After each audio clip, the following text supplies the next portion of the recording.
ഓം ശ്രീ മാത്രേ നമഃ. ഓം ശ്രീ ഗുരുഭ്യോ നമഃ. ലളിതാ സഹസ്രനാമം 14 അധ്യായങ്ങളായിട്ട് തിരിച്ച് ഓരോ അധ്യായം നമ്മൾ കണ്ടു. അതിന്റെ നാമങ്ങളെല്ലാം കണ്ടുകൊണ്ടിരിക്കുകയാണ്. ഇപ്പൊ 13ാമത്തെ അധ്യായത്തിൽ എത്തിച്ചേർന്നിരിക്കുകയാണ്. പഞ്ചബ്രഹ്മ സ്വരൂപം, യോഗിനി ന്യാസം എല്ലാം കഴിഞ്ഞ് 13ാമത്തെ അധ്യായമാണ് വിഭൂതി വിസ്താര മാർഗഭേദ സാമരസ്യം. നമുക്കറിയാം അതിൽ ഒരു വലിയൊരു ചാപ്റ്റർ ആണത്. ഏകദേശം 465 മുതൽ 532 അവരെയായിരുന്നു യോഗിനി ന്യാസം എന്ന് പറയുന്നത്. പക്ഷെ ഈ ഒരു ചാപ്റ്റർ എന്ന് പറഞ്ഞാല് 533 മുതൽ 988 വരെ ഉണ്ട്. 455 മന്ത്രമുണ്ട്. അപ്പൊ ഏറ്റവും വലിയ ചാപ്റ്റർ ആണ് ഇതില്.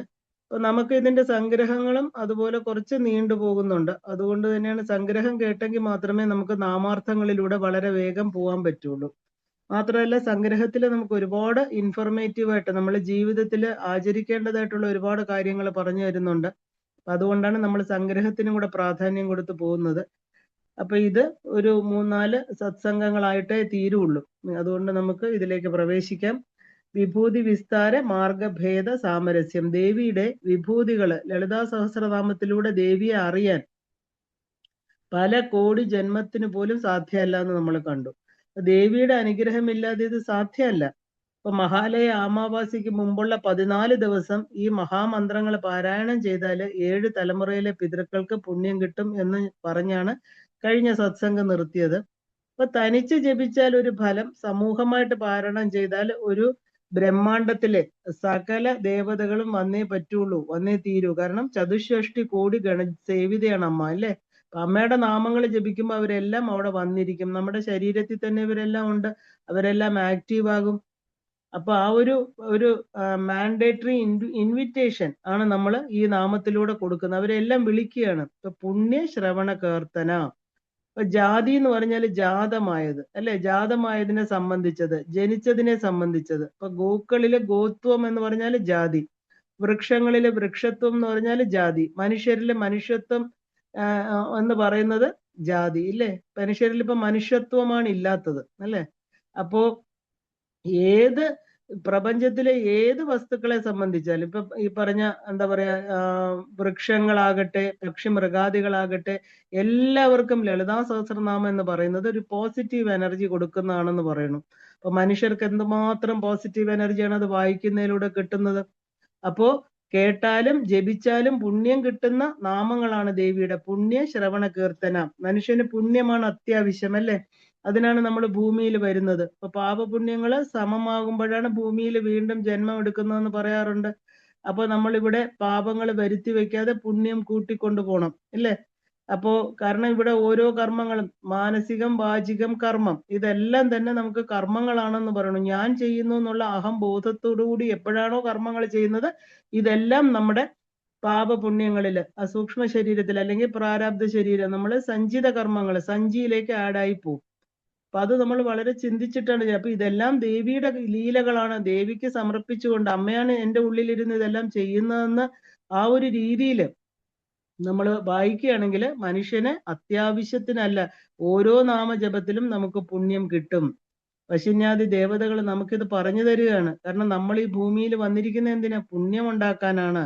ഈ പരാശക്തി എന്ന് പറയുന്നത്, അമ്പാൾ എന്ന് അറിയപ്പെടുന്ന ഈ ദേവി ആരാണ്? ദേവി മൂലപ്രകൃതി വ്യക്ത സ്വരൂപിണി. അപ്പൊ അവ്യക്ത രൂപത്തോടു കൂടിയവളാണ് അമ്മ. അതിൽ നിന്ന് വ്യക്തരൂപത്തെ കാണിച്ചു കൊടുക്കുന്നു. ഇപ്പൊ നമ്മൾ ആദ്യമായിട്ട് ഒരു വ്യക്തിയെ കാണുമ്പോൾ എന്താ പറയാ, ഒരു കുറച്ച് ദൂരം വയ്ക്കും, ഇല്ലേ? അവരുമായിട്ട്. അതുപോലെ ദേവിയും ഉപാസനയുടെ തുടക്കത്തിൽ നമ്മൾ ദൂരെയാണ്. അപ്പൊ അറിഞ്ഞ് വരുമ്പോൾ നമ്മുടെ യഥാർത്ഥ സ്വരൂപത്തെ കാണിച്ചു തരികയാണ്. നമ്മൾ ഏത് ക്ഷേത്രത്തിൽ ചെന്നാലും ക്ഷേത്രത്തിന്റെ ഗർഭഗൃഹത്തിനുള്ളിൽ ഇരിക്കുന്ന ആളാണ് ദേവി. ഏത് ദേവതയും അങ്ങനെയാണ്. അപ്പൊ ദൂരെ നിന്ന് തൊഴുതിട്ട് പോവാണ് നമ്മൾ ചെയ്യുന്നത്, ഇല്ലേ? അതേസമയം ഉപാസന മാർഗം എന്ന് പറഞ്ഞാലോ, മന്ത്രം സ്വീകരിച്ചു കഴിഞ്ഞാലോ, മന്ത്രം എന്താ? അകത്ത് മനസ്സിനെ ത്രാണനം ചെയ്യുന്നതാണ് മന്ത്രം. അപ്പൊ ദേവി എവിടെയാകുന്നു? നമ്മുടെ ഉള്ളിലേക്കാവുകയാണ്, അല്ലെ? ആ നമ്മുടെ ഉള്ളിൽ വന്ന ദേവി നമ്മുടെ ഉള്ളിലാണ്. അത് നമുക്ക് അറിഞ്ഞുകൂടാത്തതുകൊണ്ടാണ് നമ്മൾ പുറത്തൊക്കെ തെരഞ്ഞത്. അപ്പൊ ആ അന്തർമുഖ സമാരാധ്യായിരിക്കുന്ന ദേവി അറിഞ്ഞറിഞ്ഞ് വരുമ്പോ തന്റെ യഥാർത്ഥ സ്വരൂപത്തെ കാണിച്ചു തരണു. ആരാണ് നമ്മള്, അല്ലെ? അതുകൊണ്ടാണ് ശ്രീവിദ്യ ആത്മവിദ്യ എന്ന് പറയുന്നത്. അത്രയും ശ്രദ്ധയും ഭക്തിയും വിശ്വാസവും വേണം നമുക്ക് ദേവിയില്. ഇപ്പൊ രഹസ്യങ്ങളെല്ലാം നല്ല അടുപ്പം വന്നതിന് ശേഷമേ ദേവി വെളിപ്പെടുത്തുള്ളൂ. നമ്മൾ അങ്ങനെയല്ലേ, വളരെ ക്ലോസ് ഫ്രണ്ട്സിന്റെ അടുത്താണ് നമ്മൾ പറയുക. ഇല്ലെങ്കിൽ ഉപാസനാ മാർഗത്തിൽ ഒരുമിച്ചിരിക്കുന്നവരോട് മാത്രമേ നമ്മൾ രഹസ്യങ്ങൾ പറയാറുള്ളൂ, അല്ലെ? ഹയഗ്രീവൻ അഗസ്ത്യനെ 84 ദിവസം പരീക്ഷിച്ചു. അഷ്ടോത്തരം, ത്രിശതി, ദേവി ഭാഗവതം, ഉപാഖ്യാനം, ഖഡ്ഗമാല എല്ലാം പറഞ്ഞിട്ട് ലളിതാ സഹസ്രനാമം പറഞ്ഞു കൊടുത്തില്ല. അഗസ്ത്യൻ കെഞ്ചി ചോദിക്കുകയാണ്, എന്റെ ഭാര്യ ലോപാമുദ്ര പഞ്ചദശാക്ഷരി മന്ത്രം ഉണ്ടാക്കിയതിൽ ഒരാളാണ്. 14 തരത്തിൽ ശ്രീവിദ്യാ മന്ത്രമുണ്ട്. അങ്ങനെയുള്ള ഭാര്യ എനിക്ക് ഭാര്യയ്ക്ക് ലളിതാ സഹസ്രനാമം അറിയാം, എന്നാൽ ദേവിയുടെ 1000 നാമങ്ങൾ എന്തുകൊണ്ട് എനിക്ക് തന്നില്ല എന്ന് ചോദിക്കുകയാണ്.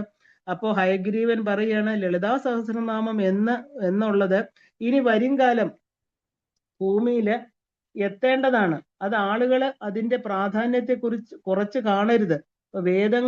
വേദങ്ങൾക്ക് പോലും മുകളിലാണ് ഈ മന്ത്രങ്ങളെല്ലാം തന്നെ. അതുകൊണ്ട് ബുദ്ധിമുട്ടി കഷ്ടപ്പെട്ട് ഇത് വേണം എന്ന് ആഗ്രഹിക്കുന്നവർക്ക് മാത്രമേ ഇത് നൽകാവൂ. ഇങ്ങനെ തന്നെയാണ് പഞ്ചദശാക്ഷരി മന്ത്രവും. കാരണം അത്രയും ആഗ്രഹത്തോടു കൂടി വരുന്നവര്, എനിക്ക് ഒന്നും വേണ്ട, ഭൗതികമായിരിക്കുന്നത് ഒന്നും വേണ്ട അമ്മ, എനിക്ക് അമ്മേ മതി, ഇല്ലേ? മോക്ഷം എന്ന് പറയണില്ല, എനിക്ക് അമ്മേ മതി. അമ്മ ഭോഗവും മോക്ഷവും കൊടുക്കുന്ന ആളാണ്. അപ്പൊ അത്രയും ആഗ്രഹിക്കുന്നവർക്ക് മാത്രമേ മന്ത്രദീക്ഷ കൊടുക്കാറുള്ളൂ. ഇല്ലെങ്കിൽ എന്താ കാര്യം കണ്ട് ഭൗതികമായിട്ടുള്ള ഐശ്വര്യങ്ങളൊക്കെ കിട്ടിക്കഴിയുമ്പോൾ നമ്മൾ ദേവിയിൽ നിന്ന് അകലും, ഗുരുപരമ്പരയെ നിന്ദിക്കും. അവിടെ നിന്ന് ദേവി തീർച്ചയായിട്ടും പുറപ്പെട്ടു പോകും, അവിടെ ഇരിക്കില്ല. അഗസ്ത്യന് കൊടുത്തില്ലെങ്കിൽ പിന്നെ അത് ലഭിക്കാൻ വേറെ ആർക്കും യോഗ്യതയില്ല, അല്ലെ? ഇപ്പൊ ശിവപാർവതികളുടെ മകന്റെ സ്ഥാനമാണ് അഗസ്ത്യന്.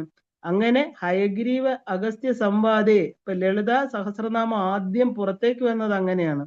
അപ്പൊ ഇത് കൃതയുഗത്തിലല്ല ഇത് പ്രാധാന്യം. പിന്നെയോ കലിയുഗത്തില് എന്താണ് ഇതിന്റെ പ്രാധാന്യം എന്നാല്, കണ്ണുകൊണ്ട് നോക്കിയപ്പോ പോലും പാപം ഉണ്ടാകുന്ന കാലമാണിത്. ഇപ്പൊ പാപം ചെയ്യാതിരിക്കുക എന്ന് പറയുന്നത് വളരെ അപൂർവമാണ്, അല്ലേ? കലി കൽമഷങ്ങൾ എന്നാണ് പറയുന്നത്. ഇപ്പൊ പുണ്യങ്ങൾക്ക് വളരെ ബുദ്ധിമുട്ടാണ്. കാരണം 4 ചുറ്റും നമുക്കിപ്പോ പായലുള്ള ഒരു കുളത്തിൽ ഇറങ്ങിയാൽ ആ പായലിനെ മാറ്റി വെള്ളത്തിലൂടെ സഞ്ചരിക്കാൻ വളരെ ബുദ്ധിമുട്ടാണ്. അതുപോലെ പാപവാസനകള്, ഇല്ലേ? ആ ഒരു ഊർമികൾ, നമ്മുടെ ഷഡാധാര ചക്രങ്ങളിലിരിക്കുന്ന കാമക്രോധാദികൾ അഴിഞ്ഞാടുന്ന ഒരു കാലഘട്ടത്തെയാണ് നമ്മൾ കലി എന്ന് പറയുന്നത്. പാപവാസനകൾ മുന്നിട്ട് നിൽക്കും. അപ്പോ ആ ഒരു പാപം ചെയ്യാതിരിക്കുക, കാണുന്നതും കേൾക്കുന്നതും അതിന് സാക്ഷിയായിട്ട് നിൽക്കുന്നതും എല്ലാം പാപത്തിൽ പെടും, ഇല്ലേ? ആ കൽമഷങ്ങള് പുണ്യങ്ങൾക്ക് വളരെ പ്രയാസമാണ് നമുക്ക് പുണ്യം ലഭിക്കാൻ. ചിന്തിച്ചാൽ പോലും പാപം ഉണ്ടാകും. അപ്പൊ ദേവി എന്ന് പറഞ്ഞാൽ ആരാ? കലി കൽമഷ നാശിനി. അമ്മയുടെ മനോഹരമായിരിക്കുന്ന ഒരു പേരാണ്. അപ്പൊ നമ്മുടെ പാപങ്ങളെ ഇല്ലാതാക്കാൻ വളരെ ശക്തിയുള്ള, അതായത് ആ ഒരു ആന്റിബയോട്ടിക്, നമ്മൾ വലിയ പനി വരുമ്പോഴും നമ്മൾ എന്താ ചെയ്യുക? ചെറിയ പനിക്കൊക്കെ നമ്മൾ പാരാസെറ്റമോൾ കഴിക്കും, വലിയ പനിക്കോ ആന്റിബയോട്ടിക് കഴിക്കും, അല്ലേ? ഈ ആന്റിബയോട്ടിക് പോലെയുള്ള സ്ട്രോങ് ആണ് അമ്മയുടെ നാമങ്ങൾ. നാമം, സ്തോത്രം, ആ ഒരു ഉപനിഷത്ത്, വേദാന്തം, സ്മൃതി, വേദങ്ങള്, പുരാണം, ഇതിനും മുകളിലാണ് ലളിതാ സഹസ്രനാമം എന്ന് പറയുന്ന 1000 നാമങ്ങള്. 4 വേദങ്ങളെ ചതുർവേദി പഠിച്ചവന് തുല്യമാണ് ലളിതാ സഹസ്രനാമം പഠിക്കുന്നവർക്ക് ഉള്ള സ്ഥാനം. ഈ സഹസ്രനാമം പഠിക്കുന്നത് സർവ പുണ്യവും അമ്മ എന്നുള്ള ഒരു ഒറ്റ വാക്ക്, ആ ഒരു ഒറ്റ നാമത്തിൽ ലഭിക്കും. കാരണം അമ്മയിലെ അകാര, ഉകാര, മകാരങ്ങൾ എന്നീ അക്ഷരങ്ങൾ അടങ്ങും, അല്ലേ? അപ്പോ തുഷ്ടിയും സംതൃപ്തിയും മുക്തിയും ലഭിക്കുന്നു പറയണു. സാലോക്യം, സാമീപ്യം, സാരൂപ്യം, ഈ 3 ആദ്യം കിട്ടും. സായുജ്യത്തിനാണ് ആ ഒരു ബ്രഹ്മാവിഷ്ണു രുദ്രന്മാര് ദേവിയുടെ മഞ്ചത്തിന്റെ കാലുകളായിട്ടിരിക്കുന്നത്. അപ്പൊ സദാശിവന് മാത്രമാണ് കൈവല്യ മുക്തി ഉള്ളത്. പുണ്യം കിട്ടി വേണം ഉയർന്ന ജന്മത്തിലേക്ക് നമ്മൾ പോവേണ്ടത്, അല്ലെ? ഈ പിറവി, അതായത് നമുക്ക് അറിയാം നമ്മുടെ അടുത്ത ജന്മം പ്രാരാബ്ധം കൊണ്ട് ഏത് ജന്മം കിട്ടുമെന്ന് അറിയില്ല നമുക്ക്. ഈ പിറവി നമുക്ക് ഭൂമിയിൽ വന്നിരിക്കുന്നത് പുണ്യാപുണ്യം സമമായതുകൊണ്ടും പാപത്തെ ഇല്ലാതാക്കി പുണ്യം കൂട്ടി അടുത്ത ജന്മത്തിലേക്ക് പോകാനുമാണ്. അപ്പൊ ആ ഒരു മാക്സിമം പുണ്യം ഇപ്പോ സമ്പാദിക്കണം. 7 തലമുറകൾ ശുദ്ധമാവണം. ആ ഒരു കിട്ടിയ ജന്മം നമ്മൾ ഫുള്ളി സാറ്റിസ്ഫൈഡ് ആയിട്ട്, അല്ലെ, സന്തോഷമായിട്ട് ആനന്ദമായിട്ട് ഇവിടെ ജീവിച്ചു പോണം. ആണെങ്കിൽ മാത്രമേ നമുക്ക്, ഇങ്ങനെ ജീവിച്ചെങ്കിൽ മാത്രമേ നമുക്ക് മുക്തിക്കുള്ള ഒരു ചാൻസ് ഉള്ളൂ.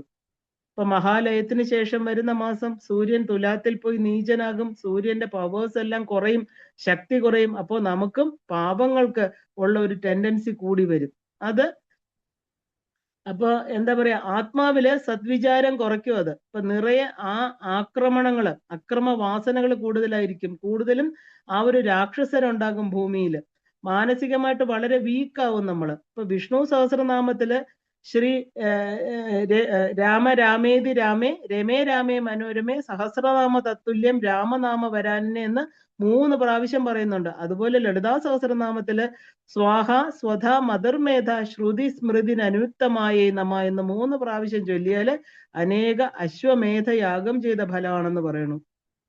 സ്വാഹ സ്വധ മധുർമേധ ശ്രുതി സ്മൃതിരനുക്തമായ നമ. അപ്പൊ ദേവിയെ ഈ നാമങ്ങൾ കൊണ്ട് ആരാണോ എന്താ പറയാ അർച്ചിക്കുന്നത് അല്ലെങ്കിൽ മാനസപൂജ ചെയ്യുന്നത് അവർക്ക് അശ്വമേധ യാഗത്തിന്റെ ഫലം കിട്ടും. സ്വാഹ എന്ന് പറഞ്ഞാൽ മാത്രം മതി, 3 പ്രാവശ്യം പറഞ്ഞാല്.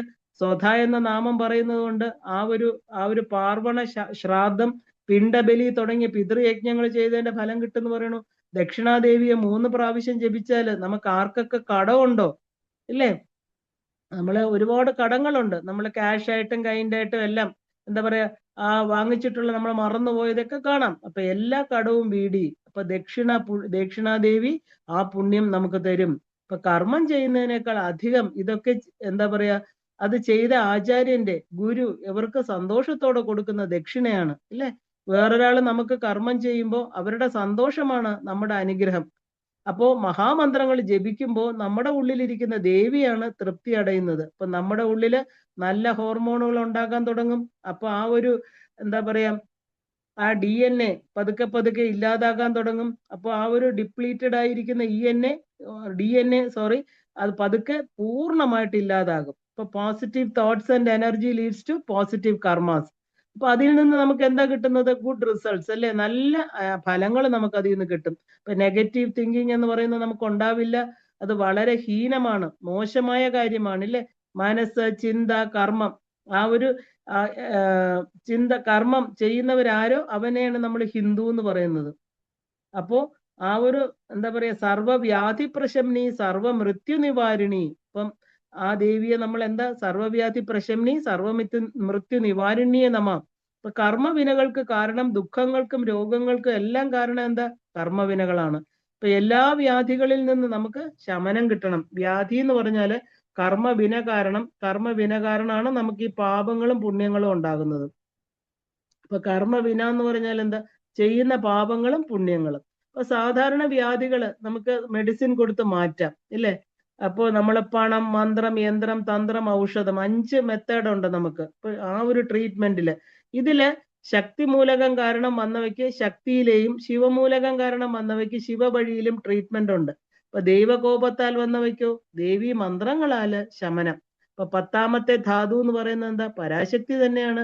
9 ധാതുക്കള്, 10ാമത്തെ ധാതു പരാശക്തി എന്ന മന്ത്രം. ഇപ്പൊ മനസ്സ് ശുദ്ധമായിരിക്കണം, നീറ്റ് ആൻഡ് ക്ലീൻ എന്ന് പറയില്ലേ. ഇപ്പൊ നമ്മൾ അവിടെ ദേവിക്ക് ഇരിക്കാൻ പറ്റുള്ളൂ. ദേവി മന്ത്രം കൊണ്ട് ക്ലീൻ ചെയ്യാം മനസ്സിനെ അല്ലെ. ആ ഒരു ഹെറിഡിറ്ററി പ്രോബ്ലംസ്, അതിലാണ് നമ്മൾ DNA പ്രോബ്ലം എന്ന് പറയുന്നത്. 7 തലമുറകൾ കൊണ്ട് വന്നു ചേർന്നിട്ടുള്ള അഴുക്കുകൾ അല്ലെ, കർമ്മവാസനകളെ, ശാപം ഇല്ലേ, അങ്ങനെ ഒരുപാട് കാര്യങ്ങളുണ്ട്. ഇതെല്ലാം DNA ഉള്ളത് മാറണമെങ്കിൽ 1000 മഹാമന്ത്രങ്ങൾ ജപിക്കണം. ഈ മന്ത്രധ്വനി അതിലെ ശക്തികൾ നമ്മുടെ ഉള്ളിലെ വ്യാധി ബീജങ്ങളെ ഇല്ലാതാക്കും. ഇപ്പൊ 84 ലക്ഷം മൃത്യുകള്, 84 ലക്ഷം ജീവികൾക്ക് 84 ലക്ഷം മൃത്യുകളാണ് പറയുന്നത്. ഇതെല്ലാം ചെയ്യുന്നു. ഇപ്പൊ യോഗ, മന്ത്ര, യന്ത്ര, ശാസ്ത്രങ്ങള് എല്ലാം ചെയ്യുന്നത് പരമേശ്വരൻ മാത്രമാണ്. ഈ ദേവതയുടെ മന്ത്രം ജപിച്ചാൽ മാത്രമാണ് നമ്മുടെ ഉള്ളിലെ വ്യാധി ആകുന്നത്. അവരവരുടെ ശരീരം നന്നായി വയ്ക്കേണ്ടത് അവരവരുടെ ഡ്യൂട്ടിയാണ്. ഇപ്പൊ മണി എന്നാല് നാദം എന്നർത്ഥം. ഇപ്പൊ ആ ഒരു സൗണ്ട് വേവ്സ് മനസ്സിനെ ശുദ്ധമാക്കും. ഇനി ആ ഒരു മണി അടിക്കുന്നത്, അതായത് നമ്മൾ ക്ഷേത്രത്തിലെ മണി അടിക്കുന്നത് പോലെ തന്നെ മണി അടിക്കുന്നത് അനാഹത പത്മത്തിൽ ചേർത്ത് തള്ളവിരലും ചൂണ്ടുവിരലും ചേർത്ത് ആ ഒരു എന്താ പറയാ വാ പോ 1 2 ഈ രീതിയിൽ വേണം അടിക്കാൻ അല്ലേ. ഇപ്പൊ ഹൃദയപത്മത്തിലാണ് ശരിക്കും പറഞ്ഞ മാക്സിമം ക്ലീനിങ് നടക്കേണ്ടത്. ഹൃദയപത്മം അവിടെ നിന്ന് വേണം ആത്മാശുദ്ധിയായി വിശുദ്ധി ചക്രത്തിൽ എത്തേണ്ടത്. കാരണം നമ്മൾ ഹൃദയം എന്ന് പറയുന്നത് ഈ രക്തം പമ്പ് ചെയ്യുന്ന ഹൃദയം അല്ല പറയുന്നത്. അപ്പൊ നമ്മൾ ഞാനെന്ന് പറഞ്ഞ് തൊടുന്നിടത്ത് ഒരു ഹൃദയ ഗുഹ, അവിടെ ഒരു അഷ്ടതള പത്മമുണ്ടെന്നും അവിടെ ഒരു ഗുഹയുണ്ടെന്നും ഒരു ചെറിയ കുഹരം, അവിടെ ആത്മാവ് അവിടെ നമ്മുടെ ശരീരത്തിലെ ആത്മാവ് അവിടെയാണ് ഇരിക്കുന്നത്. ആജ്ഞാചക്രം പറയാറുണ്ട്, സഹസ്രാര പത്മവും പറയാറുണ്ട്. അപ്പൊ നമ്മളെ സന്തോഷിക്കുന്നത് ഇല്ലെ, നമ്മുടെ വികാരങ്ങളെല്ലാം തന്നെ ആ ഹൃദയത്തിലാണ്. അതിനാണ് സ്പിരിച്വൽ ഹാർട്ട് എന്ന് പറയുന്നത്. അപ്പോ ആ ഒരു ശുദ്ധിയായിട്ട് ആ ആത്മാവ് അവിടെ നിന്ന് മേളിലേക്ക് സഞ്ചരിച്ച് വിശുദ്ധി ചക്രത്തിലെത്തുന്നു. അപ്പൊ രണ്ടാം മന്ത്രം, അപ്പൊ ഈ ഒരു ജ്വര, മന്ത്രം, വാദം ഇവയൊക്കെ പോകുന്നതിന്, ജ്വരം എന്ന് പറഞ്ഞ പനി അല്ലെ, അപ്പൊ ഈ ഒരു മന്ത്രങ്ങൾ ഉണ്ട്. ഇപ്പൊ വിശുദ്ധി ചക്രത്തിലെ വിശുദ്ധി ചക്ര പ്രശ്നങ്ങള് ആ ഒരു വിഷ്ണു സഹസ്രനാമം മതി എന്ന് പറയാറുണ്ട്. അപ്പൊ തന്ത്രം എന്ന് പറഞ്ഞാല് താന്ത്രികമായിരിക്കുന്ന വ്യാധികൾ ഇല്ലാതാക്കുന്നത്. അപ്പൊ അതിന്റെ ആ ഒരു അതോറിറ്റീസ് എന്ന് പറയുന്നത് സൂര്യോദയത്തിന് മുമ്പ് ആ ഒരു എഴിക്കേണ്ട, പച്ചവെള്ളത്തിൽ കുളിക്കേണ്ട, ശരിക്കും യന്ത്രം എന്ന് പറഞ്ഞാൽ തടിക്കട്ടിലിൽ കിടക്കുക, കൈമടക്കി തലയണയ്ക്ക് പകരം വയ്ക്കുക തുടങ്ങിയവയാണ്. ഔഷധം എന്ന് പറഞ്ഞാൽ പണ്ട് മെഡിസിൻ എന്ന് പറഞ്ഞാൽ തന്നെ ആ ഒരു ഗുളിക ആയിരുന്നില്ല, പകരം അസുഖം എന്നത് ഒരു മൂലകം കൊണ്ടുവന്നിട്ട് എന്താണ് അസുഖം എന്നറിയും. അതിനെ ശിവമൂലകം, ശക്തി മൂലകം, എന്നിട്ട് മരുന്ന് കൊടുക്കും. വേരുകളെ, ഇലകളെ തുടങ്ങിയവയായിരുന്നു പണ്ടത്തെ കാലത്ത് മരുന്നായിട്ട് കൊടുക്കുന്നത്. പുണ്യനാമം, മന്ത്രങ്ങളുടെ സ്മരണം, പ്രചാരണം തുടങ്ങിയവയെല്ലാം ചെയ്യണം. അപ്പൊ പുലോമചാർച്ചിത, ഇന്ദ്രാണിയാൽ അർച്ചിക്കപ്പെടുന്നവൾ, ബർബരാളക, ചുരുണ്ട തലമുടിയോട് കൂടിയവൾ, ഇപ്പൊ സ്മൃതികൾ പോയി വന്ന് ഇരിക്കുന്നത്. അപ്പൊ ദേവിയുടെ നെറ്റിയില് രണ്ട് സൈഡില് രണ്ട് മുടി ഇഴകള് പറക്കുന്നതിനെ നമ്മൾ കാണാറുണ്ട് ഇല്ലേ, ചുരുണ്ട തലമുടി. അപ്പൊ ജ്ഞാനം, അജ്ഞാനം എന്നാണ് ഇതിനെ പറയുന്നത്. ഇത് ഇനി ശരിക്കും പറഞ്ഞാൽ ജയ, വിജയ എന്ന് പറഞ്ഞ രണ്ട് ശക്തികൾ ദേവിക്ക് തോഴിമാരായിട്ടുണ്ടെന്ന് പറയണു. ഈ രണ്ട് ശക്തികളും ദേവിയെ അടക്കി വെച്ചിരിക്കുകയാണ്. ഇല്ലെങ്കിൽ ശിവൻ എന്താ ആ ഒരു വയലന്റ് ആവും അല്ലെ. മൃഡൻ എന്ന് പറഞ്ഞാൽ ശിവൻ.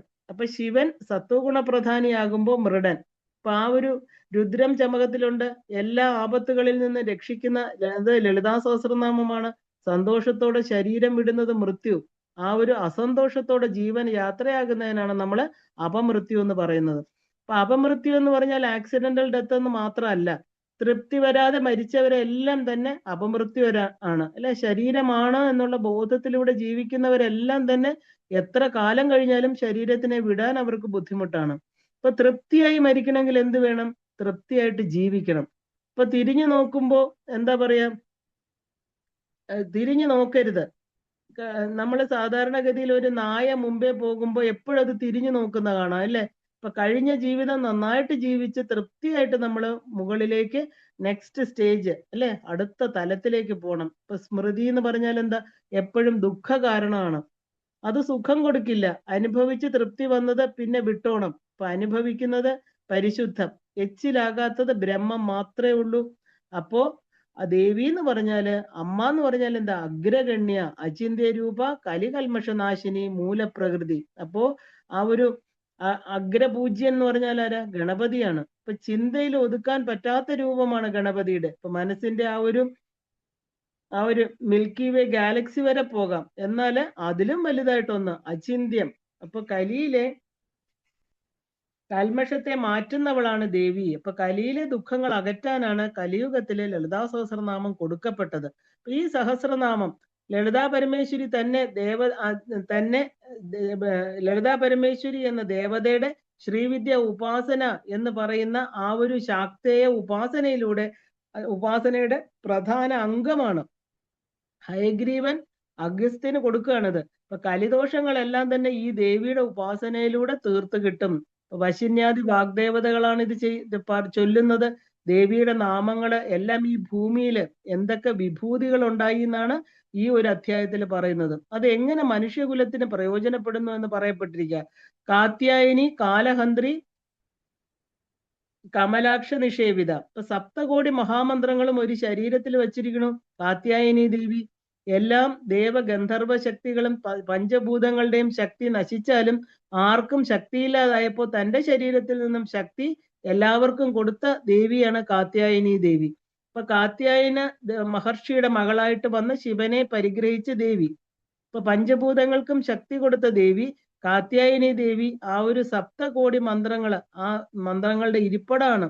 ഇപ്പൊ കയ്യിൽ മഞ്ഞള്, ചന്ദനം ഏതെങ്കിലും ഒന്ന് എടുത്ത് തന്റെ ആത്മലിംഗം ആകുന്ന ആ ഒരു മോതിരവിരൽ തൊട്ട് തന്റെ ആത്മസ്ഥാനമായിരിക്കുന്ന ഭ്രൂമധ്യത്തിൽ തൊടും 7 പ്രാവശ്യം കാത്യായനിയെ നമ എന്ന് ജപിക്കണം. അപ്പൊ തന്റെ മനസ്സിനെ തൊട്ട് ശുദ്ധമാക്കാൻ ഇത് ഈ ഒരു പ്രവൃത്തി കൊണ്ട് സാധിക്കും. അപ്പൊ മനസ്സ് ശുദ്ധമായാല് സത് ചിന്തകളുണ്ടായി, സത് കർമ്മങ്ങള്, സദ്ഫലങ്ങൾ ഇവ ലഭിക്കും. ഇപ്പൊ കാലഹന്ത്രി എന്ന് പറഞ്ഞാല് കാലനെ ആ ഒരു ഹന്തം ചെയ്യുന്നവൾ, കാലൻ ഏറ്റവും വലുതാണ് അല്ലെ, കാലത്തിനപ്പുറം നിൽക്കുന്നവൾ, കാലത്തിലൂടെ വന്നവരെ എല്ലാം തിരിച്ചു കൊണ്ടുപോകുന്ന ആള്. ഇപ്പൊ കാലനെ നശിപ്പിക്കുന്നവളാണ് ഭഗവതി. കമലാക്ഷ നിഷേവിത, മധുകൈടബനെ കൊല്ലാൻ വേണ്ടി വിഷ്ണുവിന്റെ കണ്ണിലെ ശക്തിയായി ഈ ദേവിയാണ് വിഷ്ണുവിനെ ഉണർത്തുന്നത് അല്ലെ. അപ്പൊ ദേവി ഭഗവാന്റെ ആ ഒരു യോഗനിദ്രയിൽ കിടക്കുന്ന ഭഗവാന്റെ കണ്ണുകളിലായിരുന്നു ദേവി താമസിച്ചത്. ലളിതാ സഹസ്രനാമം മന്ത്രങ്ങൾ ജപിക്കുമ്പോൾ നമ്മളെ വിട്ടുപോകുന്ന പാപങ്ങള് ആ ഒരു തിരിച്ചു തരുന്ന ദേഹത്ത് പ്രവേശിക്കാതിരിക്കാനാണ് നമ്മൾ ന്യാസങ്ങൾ ചെയ്ത് സംരക്ഷണം ഉണ്ടാക്കുന്നത്. അപ്പൊ ആ ഒരു മണിസ്വരം, ശംഖ് ഇതെല്ലാം തന്നെ ദുഷ്ടശക്തികളെ ഇല്ലാതാക്കും. ഇപ്പൊ മയിൽപീലി ദോഷങ്ങളെ അകറ്റും എന്ന് പറയാറുണ്ട്. വിദ്യയും ധനവും ദേവിയെ ചാമരം വീശിക്കൊണ്ട് നിൽക്കുകയാണ് ഇല്ലേ. ഇത് മനക്കണ്ണിൽ കണ്ടുകൊണ്ട് വേണം നമ്മള് ആ ഒരു സ രമാവാണി സവ്യ ദക്ഷിണ സേവിത എന്നുള്ള നാമം ജപിക്കാനായിട്ട്. അതായത് ധനധാന്യ സമ്പത്തുണ്ടാകും. അപ്പോൾ ഹോർമോൺസ് നമ്മുടെ ഉള്ളിൽ വർക്ക് ചെയ്യും. ഈ 33 ദേവകളും നമ്മുടെ ഉള്ളിലുണ്ടെന്ന് പറഞ്ഞു നമ്മള്. ഇവയെല്ലാം തന്നെ നമ്മുടെ ആ ഹോർമോൺസ് ആണ്. ഇപ്പൊ ഏത് സങ്കല്പം ചെയ്ത് പറയുന്നോ അത് ആക്ടിവേറ്റ് ആവും. അപ്പോ ദേവിയുടെ 2 രമയും അതായത് സരസ്വതിയും ലക്ഷ്മിയുമാണ് അപ്പുറം ഇപ്പുറം നിൽക്കുന്നത് അല്ലെ, വിദ്യയും സമ്പത്തും. അപ്പൊ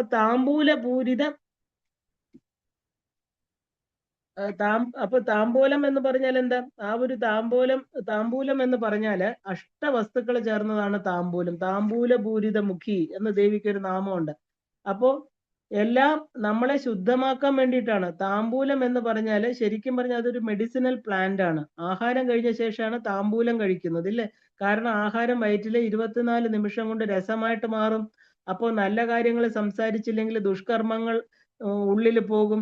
ആ ഒരു ത്വക്ക്, രക്ത, മാംസം, കൊഴുപ്പ്, അസ്ഥി, മജ്ജ, ശുക്ലം എല്ലാം തന്നെ നെഗറ്റീവായി മാറും. അതുകൊണ്ട് താമ്പൂലം ചവച്ച് അതായത് ദഹനക്രിയ വർദ്ധിപ്പിക്കും, മനസ്സ് ശുദ്ധമാകും ഇല്ലേ, നല്ല ചിന്തകൾ വളർത്തും. താമ്പൂലം ബ്രഹ്മ വിഷ്ണു മഹേശ്വര ശക്തി നിറഞ്ഞതാണ്. ഇപ്പൊ ചുണ്ണാമ്പെന്ന് പറഞ്ഞാൽ കാൽഷ്യം. ദേവി താമ്പൂലം ചവയ്ക്കുമ്പോൾ ഈ പ്രപഞ്ചം മുഴുവനും സുഗന്ധപൂരിതമാകുന്നു എന്ന് സങ്കല്പം. ഇപ്പൊ ശിവനെ മൃഡനാകുന്ന ആ മഹാദേവനെ മൃഡാനിയാകുന്ന ദേവി സദാ ആകർഷിച്ചു കൊണ്ടിരിക്കുകയാണ്. പരമേശ്വരൻ തമോ ഗുണിയാണ്. തമോ ഗുണം ശിവനെ സംബന്ധിച്ച് എന്താ പറയാ, വളരെ ഒരു ഭഗവാൻ എപ്പോഴും മൗനത്തിലിരിക്കുകയാണ് ഇല്ലേ. ഇപ്പൊ മനുഷ്യന്റെ തമോ ഗുണമല്ല, ശിവന്റെ സത്വഗുണത്തിൽ വരുമ്പോ മൃഡന് ഈ അവസരത്തിലാണ് ശക്തി കുടുംബ ജീവിതത്തെ കുറിച്ച് പറയുന്നത്. ഇപ്പൊ സംഹാര രൂപിണിയാണ് സദാ ഇരിക്കുന്നത്.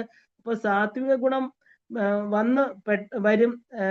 എന്താ പറയുക, സാത്വിക ഗുണം പെട്ടെന്നാണ് വരുന്നത്. അപ്പൊ ദേവി വിഷ്ണു തത്വത്തിൽ നിന്ന് വിഷ്ണുമായായിട്ട് അഥവാ വൈഷ്ണവി രൂപം ഉണ്ടാക്കും. അതിനുശേഷമാണ് സൃഷ്ടി ആരംഭം. അപ്പൊ ദേവി എന്ന് പറഞ്ഞാൽ എന്താ, നിത്യതൃപ്തയാണ്. കാരണം എന്താ, അമ്മ എപ്പോഴും ആനന്ദത്തിലാണ് ഇരിക്കുന്നത്. അപ്പൊ ഉള്ളവരുടെ അടുത്തിരുന്നാലേ നമുക്കും തൃപ്തി ഉണ്ടാവുള്ളൂ അല്ലേ. അപ്പോ ആ ഒരു നിത്യ തൃപ്തിയാവാൻ ദേവിയെ പൂജിച്ച് അടുക്കുമ്പോൾ നമ്മളും നിത്യതൃപ്തരാകും. ഇപ്പൊ തൃപ്തി ഉണ്ടെങ്കിൽ മുക്തി ലഭിക്കുമെന്ന് പറയാറുണ്ട്. ജീവൻ എന്ന് പറഞ്ഞ ദുഃഖം, വേദന, യാതന, കഷ്ടം, ഇരുട്ട്, അജ്ഞാനം അല്ലെ. അപ്പോ ആ ഒരു നരകം എന്ന് പറയുന്നത് എന്താ, നമുക്ക് സന്തോഷമില്ലായ്മ തന്നെയാണ് നരകം. എന്ന് പറഞ്ഞ ജീവൻ, എന്ന് പറഞ്ഞ ദുഃഖം, വേദന, യാതന, എന്ന് പറഞ്ഞ കഷ്ടം. അപ്പൊ നരകം എന്ന് പറഞ്ഞാൽ എന്താ, ഇതെല്ലാം ചേർന്ന് അനുഭവിക്കുന്നത്. ഇപ്പൊ നാരായണൻ എന്ന് പറഞ്ഞാൽ മുക്തി കൊടുക്കുന്ന ആളാണ് അല്ലെ. നരകത്തിൽ നിന്ന് പാപം, നരകം, പുണ്യം, സ്വർഗം ഇത് മാറി മാറി വരും. ദേവി എന്ന് പറഞ്ഞാൽ എന്താ, ആ ഒരു സർവാതീത ശമാത്മികായേ നമ. അപ്പൊ തൃപ്തി അടഞ്ഞാല് പാപപുണ്യം പോകും. ആ ഒരു നമ്മൾ പറയാറുണ്ട്. അപ്പൊ കായേന വാച മനസേന്ദ്രിയർവ ഇല്ലേ. കായേന വാച മനസേന്ദ്രിയർവ ബുദ്ധ്യാത്മനാവ പ്രകൃതി സ്വഭാവാത് കരോമി യദ്യത് സകലം പരസ്മൈ നാരായണായേതി സമർപ്പയാമി അല്ലെ. നാരായണന് സമർപ്പിക്കുന്നു. നാരായണൻ എന്ന് പറഞ്ഞാൽ എന്താ, നാരായണി. രണ്ടുപേരും രണ്ടാണോ? അല്ല. അപ്പൊ ഓം തത് സത് ബ്രഹ്മാർപ്പണമസ്തു ശിവമർപ്പണമസ്തു ഇല്ലേ. ശക്തി അർപ്പണമസ്തു. അപ്പൊ കൊടുക്കുന്നത് മാത്രം പുണ്യം ഇല്ലേ. ഇപ്പൊ മഹാന്മാരെല്ലാം കൊടുക്കുകയാണ് ചെയ്തിട്ടുള്ളത്. ത്യാഗത്വമേകം അമൃതത്വം അശ്നുതേ. അപ്പൊ നമുക്ക് വേണ്ടത് എടുത്തിട്ട് ദാനം ചെയ്യണം. ആദ്യം നമ്മൾ അനുഭവിക്കണം, പിന്നെയോ കൊടുക്കണം. അപ്പോ ഭക്തനിധി, ഒരു ഭക്തന്റെ ഏറ്റവും വലിയ നിധിയായിട്ടുള്ളത് എന്താ? ആ അറിവാണ്, അല്ലെ? ആ അറിവോട് കൂടിയ ഭക്തി, ദേവിയിൽ വിശ്വാസം. നമ്മുടെ ഭക്തി നമ്മുടെ ശക്തിയാണെന്ന് പറയാറുണ്ട്. അപ്പൊ ദേവിയുടെ അർച്ചന ഇങ്ങനെ ചെയ്യണം നമ്മൾ. അപ്പൊ ശൂദ്രൻ എന്ന് പറഞ്ഞാൽ മറ്റുള്ളവരുടെ അശുദ്ധിയെ മാറ്റുന്നവനാണ്, അല്ലെ? ശൂദ്രൻ ശുദ്ധൻ, അല്ലെ? അപ്പൊ തേങ്ങ ഉടയ്ക്കുമ്പോ ബ്രഹ്മാണ്ടമാകുന്ന അജ്ഞാനം ഉടയണം. ഇപ്പൊ വെളുത്ത തേങ്ങാപ്പൂള് അതിനകത്തോണ്ട് അത് ശുദ്ധ സത്വത്തെ അറിയണം. അമൃതാകുന്ന ജലത്തെ കുടിക്കണം. ജ്ഞാനക്കണ്ണ് തുറക്കണം. അപ്പൊ ആ ഒരു തന്ത്രരാജ തന്ത്രം പറയാണ്, ഒരു മനുഷ്യൻ 64 കലകളെ പഠിക്കണം എന്ന് പറയണു. ഇങ്ങനെ 64 കലകൾ പഠിച്ചവനെയാണ് നമ്മൾ ബ്രാഹ്മണൻ. അപ്പൊ ആ ഒരു അത് നിർബന്ധമായിട്ട് അത് പ്രാവർത്തികമാക്കണം. അവൻ ഒരു ക്ഷത്രിയൻ, അത് പ്രചരിപ്പിക്കുന്നവൻ വൈശ്യൻ, അതിനെ സംരക്ഷിച്ച് സേവിക്കുന്നവൻ ശൂദ്രൻ. അപ്പൊ 64 വിദ്യകളും പഠിച്ച ഒരേ ഒരാളെ നമ്മൾ കേട്ടിട്ടുള്ളൂ, ശ്രീകൃഷ്ണൻ, അല്ലെ? 64 ദിവസം കൊണ്ട് സന്ദീപനി ആശ്രമത്തിൽ അഭ്യസിച്ചു എന്ന് പറയണു. ഭഗവാന്റെ ആ ഒരു പാദം ശൂദ്രനാണ്. ഭഗവാന്റെ പൂജ പാദത്തിലാണ്, അല്ലെ? അപ്പൊ സർവദേവ നമസ്കാരം കേശവം പ്രതി ഗച്ഛതി എന്ന. ഇപ്പൊ ഗുരുപാദങ്ങൾ എന്ന് പറഞ്ഞാൽ സദാ ശിരസില. ഭരതൻ സദാ രാമന്റെ പാദങ്ങള് ശിരസിൽ വെക്കുക ചെയ്യുന്നതും. ഹനുമാൻ സ്വാമി ഹൃദയത്തിലാണ് വെച്ചിരിക്കുന്നത്. മനുഷ്യൻ ശുദ്ധമാകണം. അപ്പൊ സദ്വിഷയങ്ങൾ മനസ്സിൽ വരണം. ആ ഒരു വേദാന്തത്തിലെ ജീവൻ, ആ ഒരു ജീവാത്മാ പരമാത്മാ, തന്ത്രത്തിലെ ശിവൻ ശക്തി, വൈഷ്ണവത്തിലെ കൃഷ്ണൻ രാധ. അപ്പൊ സ്വാമിയും ഭക്തനും, യജമാനനും ശിഷ്യനും. ഇപ്പൊ കുണ്ടലിനിയും സദാശിവനും, വിദ്യയും അവിദ്യയും എല്ലാം ഒന്ന് തന്നെയാണ്. അപ്പൊ പരമേശ്വരൻ മാത്രമാണ് ഇതിൽ നമ്മൾ നോക്കുകയാണെങ്കിൽ ബ്രാഹ്മണൻ. ഇപ്പൊ ബ്രഹ്മത്തെ നിത്യം ഉപാസിക്കുന്നവനെയാണ് നമ്മൾ ബ്രാഹ്മണൻ എന്ന് പറയുന്നത്. അല്ലാതെ പൂണൂലിട്ട് ഗായത്രി ചൊല്ലുന്ന ആളിനെ അല്ല. അപ്പൊ ദേവി ആ ഒരു എന്താ പറയാ അഖിലാണ്ടേശ്വരി, ഇല്ലേ? അപ്പോ മനസ്സുറപ്പിച്ച് ആ ഒരു സദാ സർവകാലവും ആ ശക്തിപാദത്തെ നമ്മൾ സ്മരിക്കണം. ഒരു സ്ഥലത്തും ദേവിയെ അന്വേഷിക്കേണ്ട. ഭക്തന്റെ ഹൃദയം ദേവിയുടെ ഇരിപ്പിടമാണ്. പുറത്ത് അഖിലവും ദേവിയുടെ വിഭൂതികൾ മാത്രമാണ്. അതുകൊണ്ടാണ് അമ്മയ്ക്ക് ഭക്തമാനസ ഹംസികായേ നമ. അമ്മയ്ക്ക് ഏറ്റവും ഇരിക്കാൻ ഇഷ്ടം എവിടെയാ? അമ്മയെ വിളിക്കുന്നവരുടെ ഹൃദയത്തിൽ ഇരിക്കാനാണ്, ഇല്ലേ? നമ്മളും അങ്ങനെയല്ലേ? നമ്മളെ ഏറ്റവും ഇഷ്ടത്തിൽ പോകുന്ന, നമ്മളെ ആഗ്രഹിക്കുന്നവര്, അല്ലെ? നമ്മളെ സന്തോഷത്തോടെ സ്വീകരിക്കുന്നവരുടെ അടുത്താ പോകുന്നത്. അപ്പൊ ഈ യാതനാ ശരീരം കൊണ്ട് ഒരിടത്തും പോകാൻ നമുക്ക് സാധ്യമല്ല. ഇത് അറിയാനുള്ള ഒരു ഉപാധി, ഇതിൽ 17 ധാതുക്കളുള്ള ഒരു സൂക്ഷ്മ ശരീരമുണ്ട്. അതിന് മാത്രമേ മണിദ്വീപത്തിൽ പ്രവേശനമുള്ളൂ. ഈ സ്ഥൂല ശരീരത്തെ നമുക്ക് കൊണ്ടുപോകാൻ സാധ്യമല്ല. അപ്പൊ ദേവീ ദൂതന്മാര് വന്ന് ആ ജീവനെയാണ് കൊണ്ടുപോകുന്നത് ഈ ശരീരത്തിൽ നിന്നും. അങ്ങനെ ലളിതാ സഹസ്രനാമ ജപം കൊണ്ട് ആ ഒരു തൃപ്തി, ദേവി സഹസ്രനാമ പാരായണ ഗുണം സദാശിവനോ ആദിശേഷനോ പറയാൻ പറ്റുകയില്ല എന്ന് പറയുന്നു. അത്രയും വിശേഷപ്പെട്ട ദേവി ചരിതമാണിത്. ഈ 1000 നാമങ്ങളിൽ ദേവിയുടെ മുഴുവൻ ചരിത്രവും ഒളിപ്പിച്ചു വച്ചിരിക്കുകയാണ്. പരാശക്തി എന്ന് പറയുന്നത് തന്നെ ഒരു പുണ്യനാമമാണ്. മനുഷ്യജന്മത്തിലെ എല്ലാ സുഖങ്ങളും തന്ന് പരലോകത്തിൽ ഉയർന്ന സ്ഥാനം തരുന്ന നാമമാണത്. ഇപ്പൊ മണിദ്വീപം എന്ന് പറഞ്ഞാല് ആ ലോകത്തിന് ഏറ്റവും മുകളില് എല്ലാ ലോകങ്ങളുടെയും, ഇല്ലേ, അഖില ലോകങ്ങളുടെയും മുകളില് മണിദ്വീപം. ദേവി അനുഗ്രഹം ചൊരിഞ്ഞുകൊണ്ട് അവിടെ ഇരിക്കുകയാണ്. അപ്പൊ ആ ഒരു ദേവിയുടെ അനുഗ്രഹം ഇല്ലാതെ, ദേവിയുടെ പെർമിഷൻ, ഇല്ലേ, അനേക ദേവികള് പലതരം കിടങ്ങുകൾക്കുള്ളിൽ, അല്ലെ? ആ ഒരു ശ്രീപുരത്തിൽ തന്നെ 25 ഫോർട്ടുകൾ നമ്മൾ കണ്ടിട്ടുണ്ട്. അപ്പൊ ഇവരെല്ലാം സമ്മതിച്ചാലും ദേവിയുടെ അനുഗ്രഹം ഉണ്ടെങ്കിൽ മാത്രമേ അവിടെ എത്താൻ പറ്റുള്ളൂ. ദേവിയുടെ അനുഗ്രഹം ഇല്ലാതെ അവിടെ എത്താൻ ആർക്കും സാധ്യമല്ല. കാരണം എന്താ? ഈ ദേവതകളെല്ലാം തന്നെ ദേവിയുടെ ശക്തി സ്വരൂപങ്ങൾ തന്നെയാണ്. അവിടെ പോകുന്നവര് ശക്തി സ്വരൂപമായിട്ടേ പോകാൻ പറ്റുള്ളൂ. അതുകൊണ്ടാണ് യോഗിനിമാരെന്ന് പറയുന്നത്. ദേവിയുടെ കൂടെ ഇരിക്കണവരെ എല്ലാം നമ്മൾ പറയുന്നത് യോഗം ചെയ്തവരാണ്, ഇല്ലേ? ജീവ പരമാത്മ ബന്ധം, അത് അവര് തമ്മിൽ യുജ്യം എന്ന് പറയുന്ന ധാതുവിൽ നിന്ന്, അതായത് യോഗം ചെയ്തവരാണ്. അവർക്ക് മാത്രമേ ദേവിയുടെ ധാമത്തിലേക്ക് പ്രവേശനമുള്ളൂ. മൈത്രിയ ദിവസനാലഭ്യ മഹാപ്രളയ സാക്ഷിണി. മനുഷ്യ ശരീരം നിറയെ വാസനകളാണ്. ഇതിനു മുമ്പുള്ള എല്ലാ ജന്മങ്ങളിലെ വാസനകളും ഉണ്ട്. മനുഷ്യൻ മാത്രമല്ല, മൃഗങ്ങള്, പുലി, പക്ഷി, പാമ്പ്, എല്ലാറ്റിന്റെയും വാസനകൾ നമ്മുടെ ഉള്ളിലുണ്ട്. ഇപ്പൊ സന്യാസിക്കാണ് ഏറ്റവും വലിയ ദണ്ഡന. കാരണം എല്ലാം ത്യജിച്ച് പാപം ചെയ്താല്, ഒരു വിഷയം അറിഞ്ഞിട്ടും പാപം ചെയ്താൽ അതിൽ നിന്ന് രക്ഷയില്ല. അപ്പൊ ഒരു ജഡ്ജി നിയമം അറിഞ്ഞ് മറ്റുള്ളവരെ ദണ്ഡിച്ചാല് ഏറ്റവും വലിയ ഘോരമായിരിക്കുന്ന പാപമാണ്, ഇല്ലേ? അറിയാതെ ചെയ്യുന്നതിന് പാപഭാരം കുറയും എന്ന് പറയാറുണ്ട്. പക്ഷെ അറിഞ്ഞുകൊണ്ട് ചെയ്യുന്ന പാപങ്ങൾക്ക് മുക്തി കൊടുക്കാൻ ആർക്കും പറ്റില്ല, അനുഭവിച്ചു തന്നെ തീരണം. ഇപ്പൊ ശരീരം എന്നാല് വാസനകൾ നിറഞ്ഞതാണ്. അപ്പൊ ഈ മന്ത്രം എന്നാൽ എന്താ? ഇതിലിരുന്ന് ബ്രഹ്മത്തെ അറിയുന്നതിനുള്ള വഴിയാണ്. അപ്പൊ 4 വഴികൾ പറയുന്നുണ്ട്. ഈ 4 കാര്യങ്ങൾ വളരെ ശ്രദ്ധയോടുകൂടി ചെയ്യണം. ദേവി എന്ന് പറഞ്ഞാൽ എന്താ? വിയതാതി ജഗത് പ്രസു. ഇപ്പൊ പരാകാശത്തെ സൃഷ്ടിക്കുന്നവളാണ് ദേവി. വിയതാതി ജഗത് പ്രസു എന്ന് പറഞ്ഞാൽ, വിയത എന്ന് പറഞ്ഞാൽ ആകാശം. അപ്പൊ പരാകാശത്തെ സൃഷ്ടിക്കുന്ന ദേവി, ബ്രഹ്മാണ്ടത്തിൽ ആദ്യം ദേവി പ്രസവിച്ച് ഉണ്ടാക്കിയത് എന്താ? ആകാശ തത്വം. ഇവിടെ പഞ്ചഭൂത തത്വങ്ങളിലേക്കാണ് വരുന്നത്.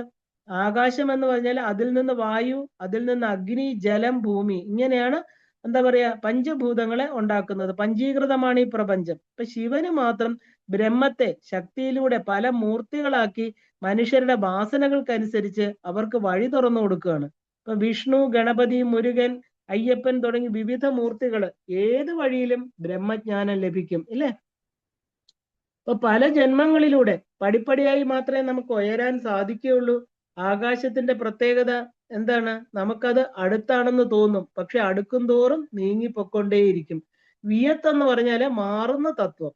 ന എന്ന് പറഞ്ഞാല് ഇത് നേതി, ഇല്ലേ? അതല്ല, അതല്ല. ഇപ്പൊ ബ്രഹ്മവും ഇങ്ങനെയാണ് മാറുന്നത്. കണ്ടുപിടിക്കാൻ വളരെ പ്രയാസമാണ്. ഇപ്പൊ ബ്രഹ്മത്തെ നമുക്ക് ഉണരുവാനേ സാധിക്കുള്ളൂ. ദേവി അചിന്ത്യ രൂപ. ഇപ്പൊ നാമരൂപങ്ങൾ കൽപ്പിക്കാൻ പറ്റാത്തത്. ഇപ്പൊ ജഗത് പ്രസു എന്ന് പറഞ്ഞാൽ, ജാ എന്ന് പറഞ്ഞാൽ പിറവി, ഗതി എന്ന് പറഞ്ഞാൽ മോക്ഷം. അപ്പൊ ജനിച്ചവർക്കെല്ലാം മോക്ഷം കൊടുക്കുവാനാണ് ഈ ഒരു ജഗത്തിനെ അമ്മ ഉണ്ടാക്കിയിരിക്കുന്നത്. അപ്പൊ ഈ ഭൂമിയിൽ പറഞ്ഞാൽ മാത്രമേ മോക്ഷം കിട്ടുള്ളൂ. വേറെ ഒരു ഗ്രഹത്തിലും അത് പറയുന്നില്ല. ദേവ, യക്ഷ, ഗന്ധർവ ലോകത്തിൽ ജനിച്ചിട്ടും കാര്യമില്ല.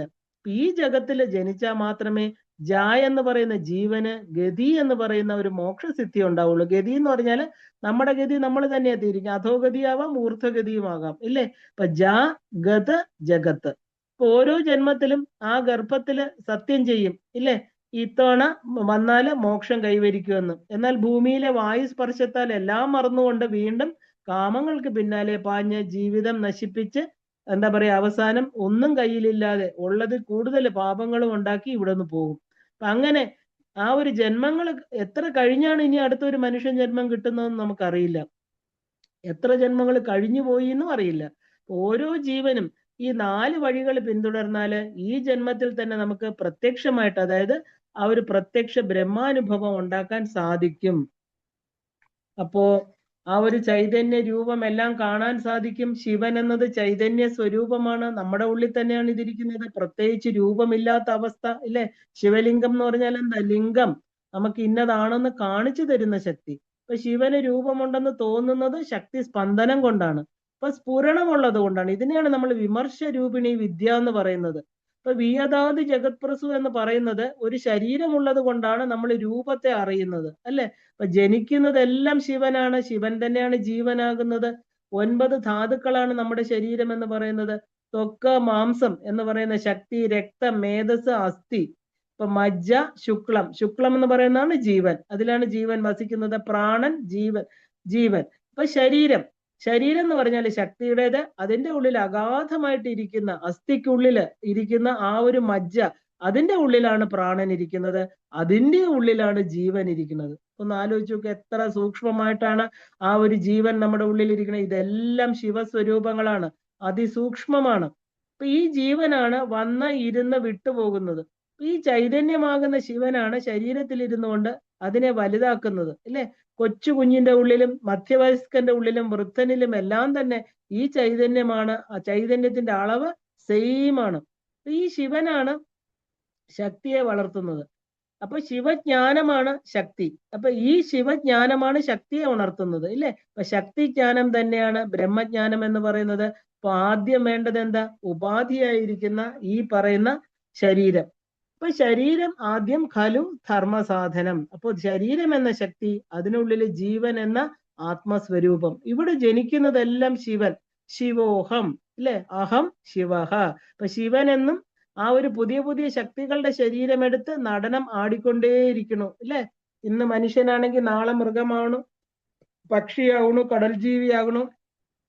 കർമ്മങ്ങൾ അനുസരിച്ച് വിവിധ നാമരൂപങ്ങൾ സ്വീകരിച്ചുകൊണ്ടേയിരിക്കണു. അപ്പൊ ശക്തി എന്ന ശരീരം പഞ്ചകർമ്മേന്ദ്രിയങ്ങള്, ജ്ഞാനേന്ദ്രിയങ്ങള്, മനസ്സ്, ബുദ്ധിയായിട്ട്, ചിത്തമായിട്ട്, അഹങ്കാരമായിട്ട് എന്നിവയിൽ കൂടി തന്റെ ഉള്ളിൽ ഒളിച്ചിരിക്കുന്ന ശിവനെ കണ്ടുപിടിക്കാൻ ശ്രമിച്ചുകൊണ്ടേയിരിക്കുന്നു 36 തത്വങ്ങളിലൂടെ. അപ്പൊ ഒരു ഡ്രാമയാണ് ഇവിടെ നടന്നുകൊണ്ടിരിക്കുന്നത്. അപ്പൊ ശക്തി ശിവനെയും ശിവൻ ശക്തിയെയും തേടിക്കൊണ്ടിരിക്കുക.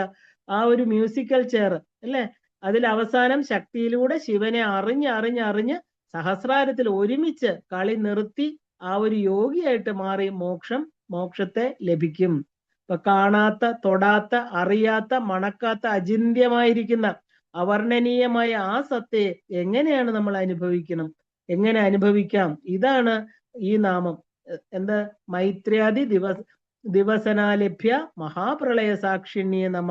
മൈത്ര എന്ന് വെച്ചാൽ കരുണ, സന്തോഷം, ഉപേക്ഷ. 4 വാസനകളാണ് മുഖ്യമായിട്ട് പറയുന്നത്. അപ്പൊ ഈ 4 വാസനകൾ നമ്മൾ അറിഞ്ഞാൽ അത് തന്നെയാണ് ബ്രഹ്മം. ഇപ്പൊ ശിവൻ, പരാശക്തി എങ്ങനെ? മൈത്ര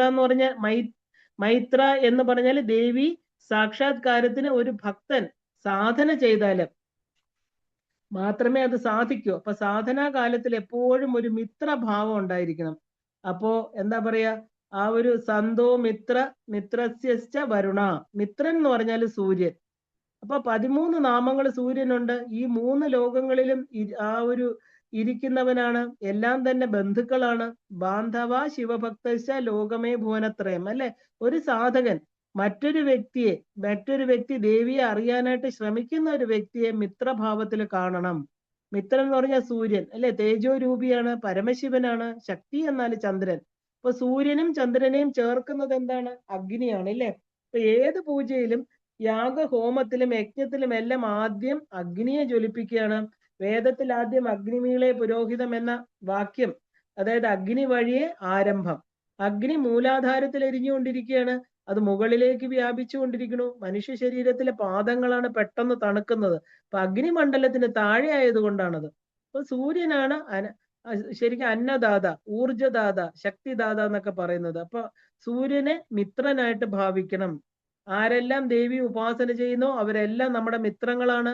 ശിവം എന്ന് പറഞ്ഞാൽ നമ്മുടെ ശരീരം, ശക്തി, നമ്മുടെ ശരീരത്തിൽ ഇരിക്കുന്ന ആ ഒരു ശിവം എല്ലാവരിലും ഇരിക്കുന്നു എന്നുള്ള സത്യത്തെ നമ്മൾ അറിയണം, അതിനെ ദർശിക്കണം. ശരീരത്തെ കാണണ്ട, ചൈതന്യം നശിക്കാത്തതാണ് അല്ലേ.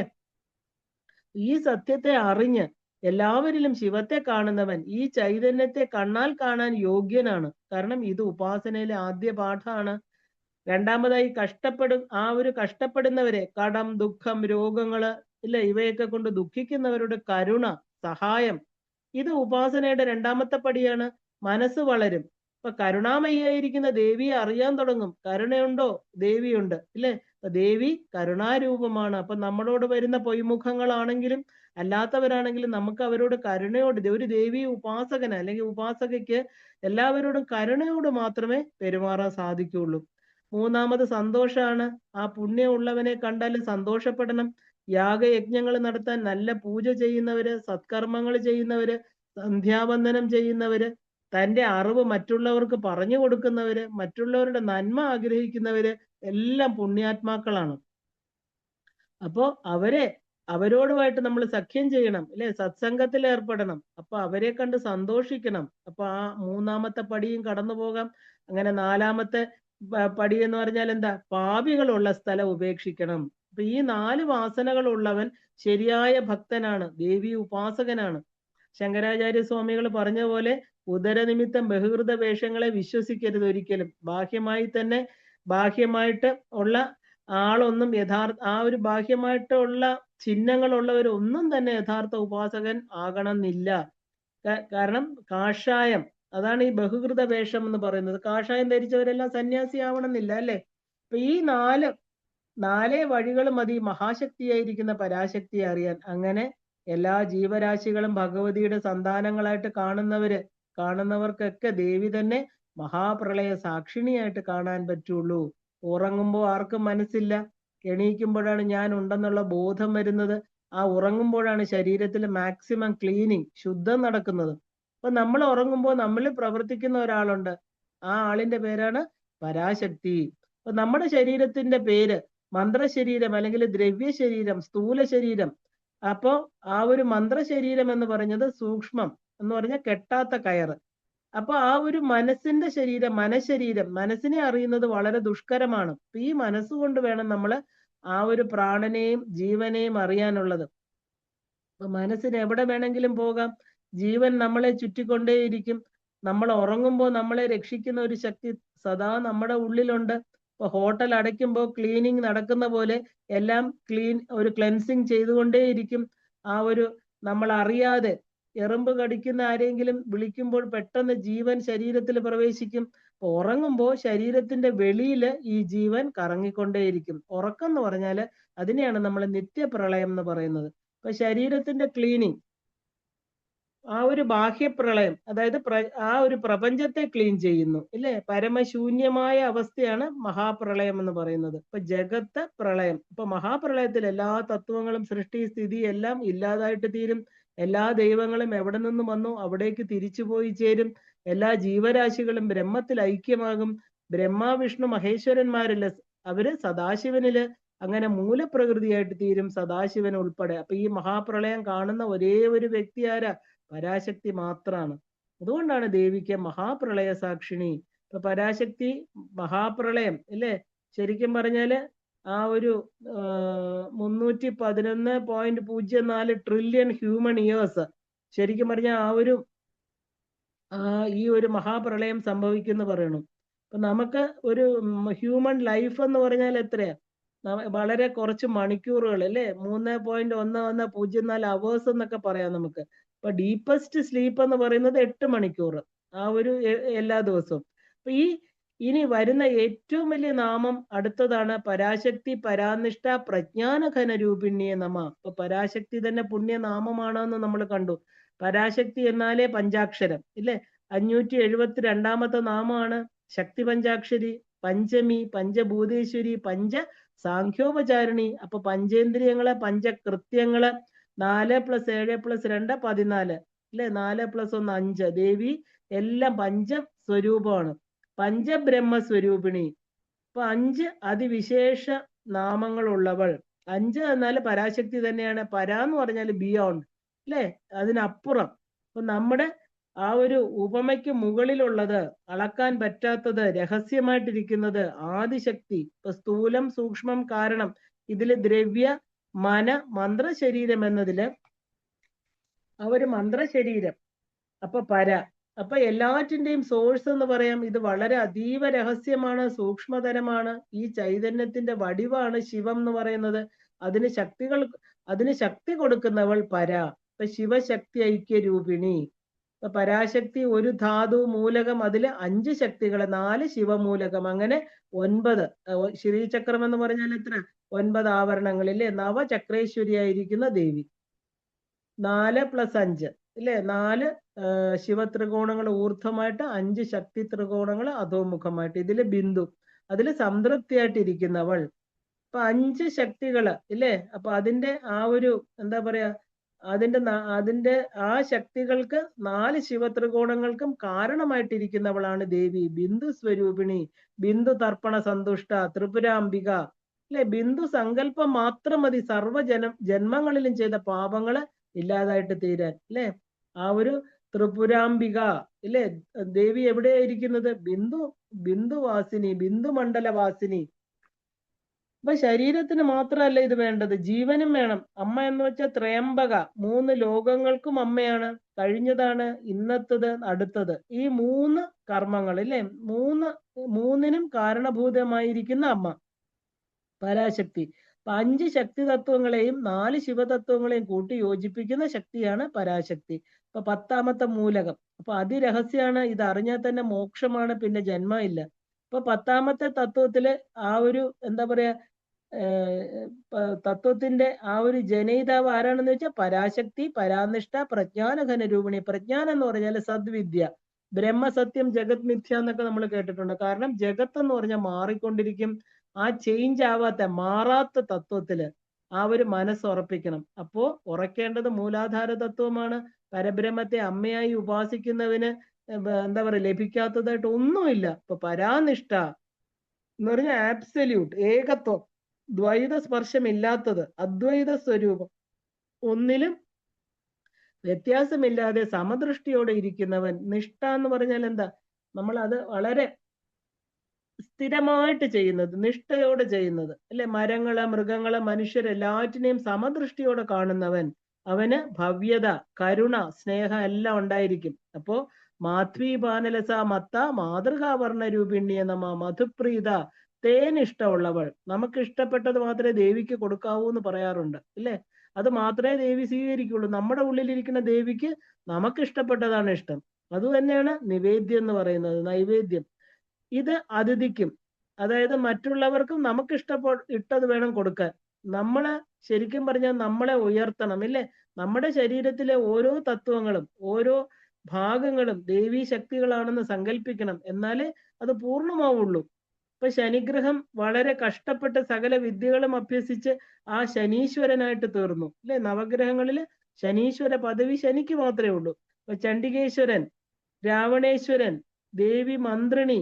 അപ്പം മനുഷ്യൻ പൂർണ്ണനാകണമെങ്കിൽ എന്താ? ഈശ്വരനാകണം അല്ലേ? ഇപ്പൊ മാധ്വീപാനാലസ, മധു കഴിക്കുന്നവൾ. മധു വളരെ ഉയർന്ന തലാണ്. അപ്പോ ശരിക്കും പറഞ്ഞാല് ഉയർന്ന എല്ലാ രോഗ നാശിനിയാണ് തേൻ. അപ്പൊ തേൻ 100 വർഷം ചീത്തയാകില്ല എന്നൊക്കെ പറയാറുണ്ട്. അപ്പൊ തേനിൽ ഇട്ട് വെച്ചാൽ ഒരു സാധനം ചീത്തയാകുന്നില്ല.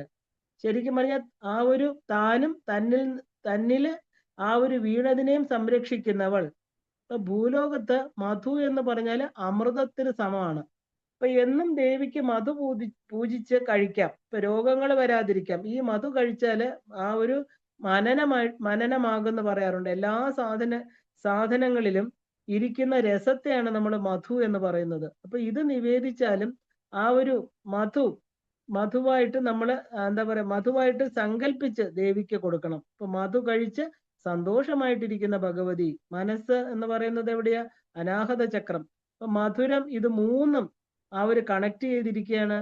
ആ ഒരു മനസ്സന്തോഷത്തിന് വേണ്ടിയിട്ട് നമ്മൾ സ്വീറ്റ്, മധുരം ഉള്ളത് ഇല്ലേ? ഇപ്പൊ ദേവി ഇരിക്കുന്നത് ഹൃദയപത്മത്തിലാണ്. ആ ഒരു ഹൈ സെക്യൂരിറ്റിയിലാണ്. പഞ്ചകോശങ്ങളാകുന്ന ആവരണങ്ങളുണ്ട്.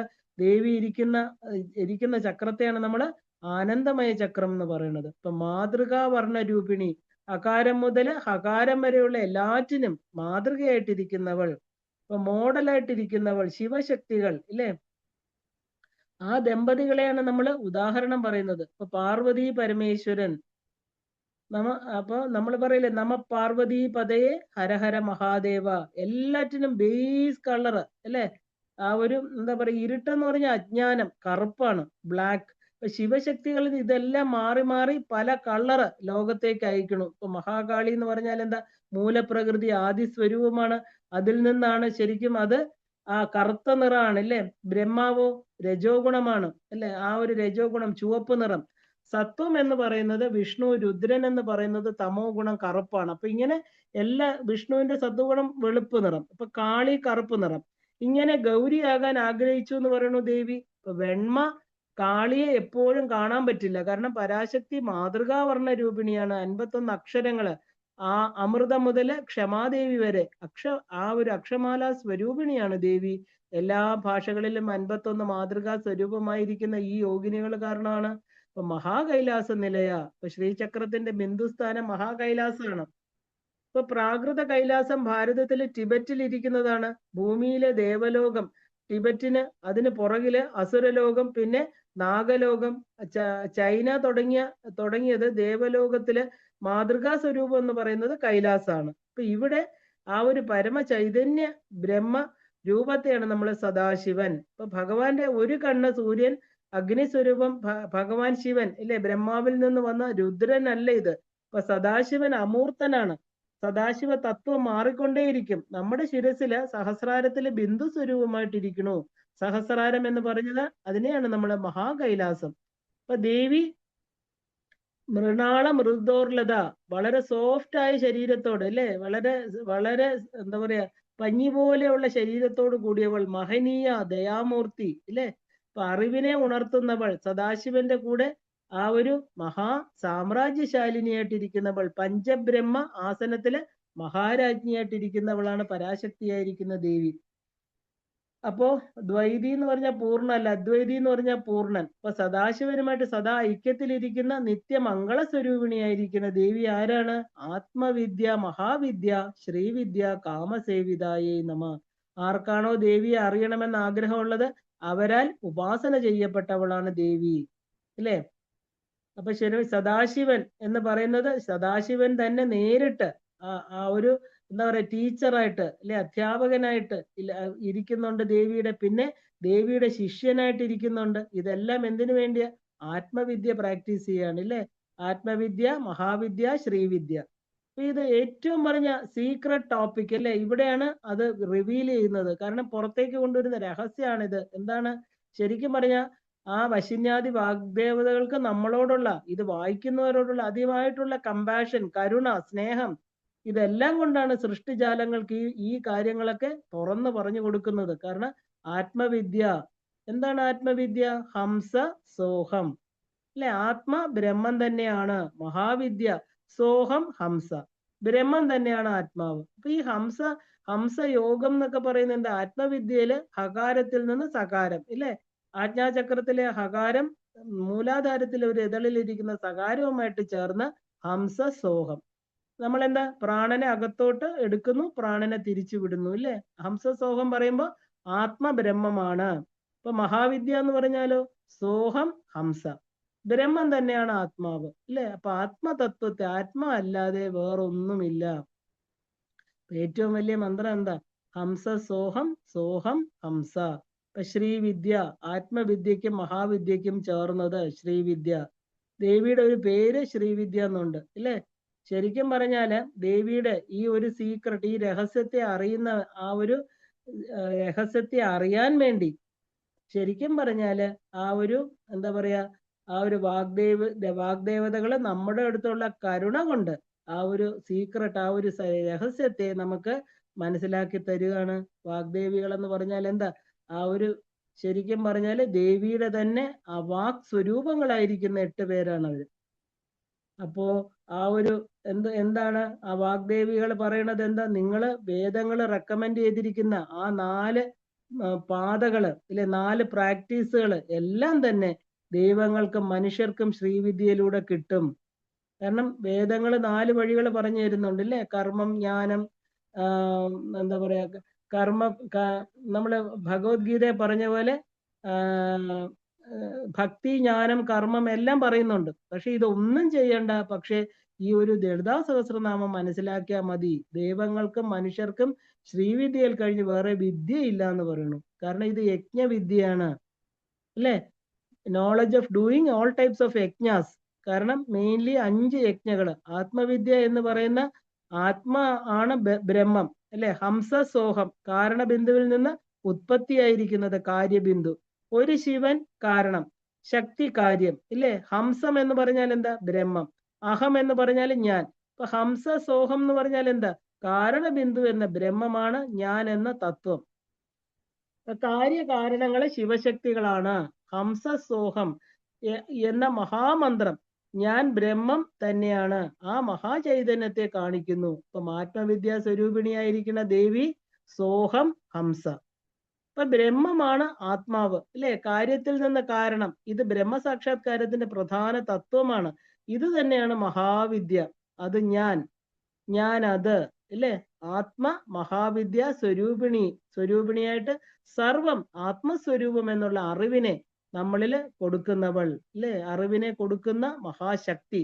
അപ്പൊ ഇങ്ങനെയുള്ള ആത്മവിദ്യയും മഹാവിദ്യയും ചേർന്ന മന്ത്രസ്വരൂപമായിരിക്കുന്ന പഞ്ചദശാക്ഷരി സ്വരൂപിണിയായിരിക്കുന്ന ശ്രീവിദ്യ, മന്ത്രസ്വരൂപിണിയായിരിക്കുന്നവൾ ദേവി. ശ്രീവിദ്യാ സ്വരൂപിണി എന്ന് പറഞ്ഞാൽ എന്താ?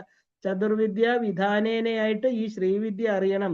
കാരണം 1 യജ്ഞവിദ്യ, യജ്ഞം ചെയ്യാനുള്ള അറിവ്. 2 മഹാവിദ്യ, ധ്യാനം ചെയ്യാനുള്ള അറിവ്. 3 ഗുഹ്യവിദ്യ, രഹസ്യ ഉപാസന ചെയ്യാനുള്ള അറിവ്. 4 ആത്മവിദ്യ, ആത്മസാക്ഷാത്കാരത്തിന്, അതായത് ആത്മസാക്ഷാത്കാരം അടയാനുള്ള മാർഗം. അപ്പൊ ഇതെല്ലാം തന്നെ ഈ 4ഉം ചേരുമ്പോഴുണ്ടാകുന്ന വിദ്യയാണ് ശ്രീവിദ്യ.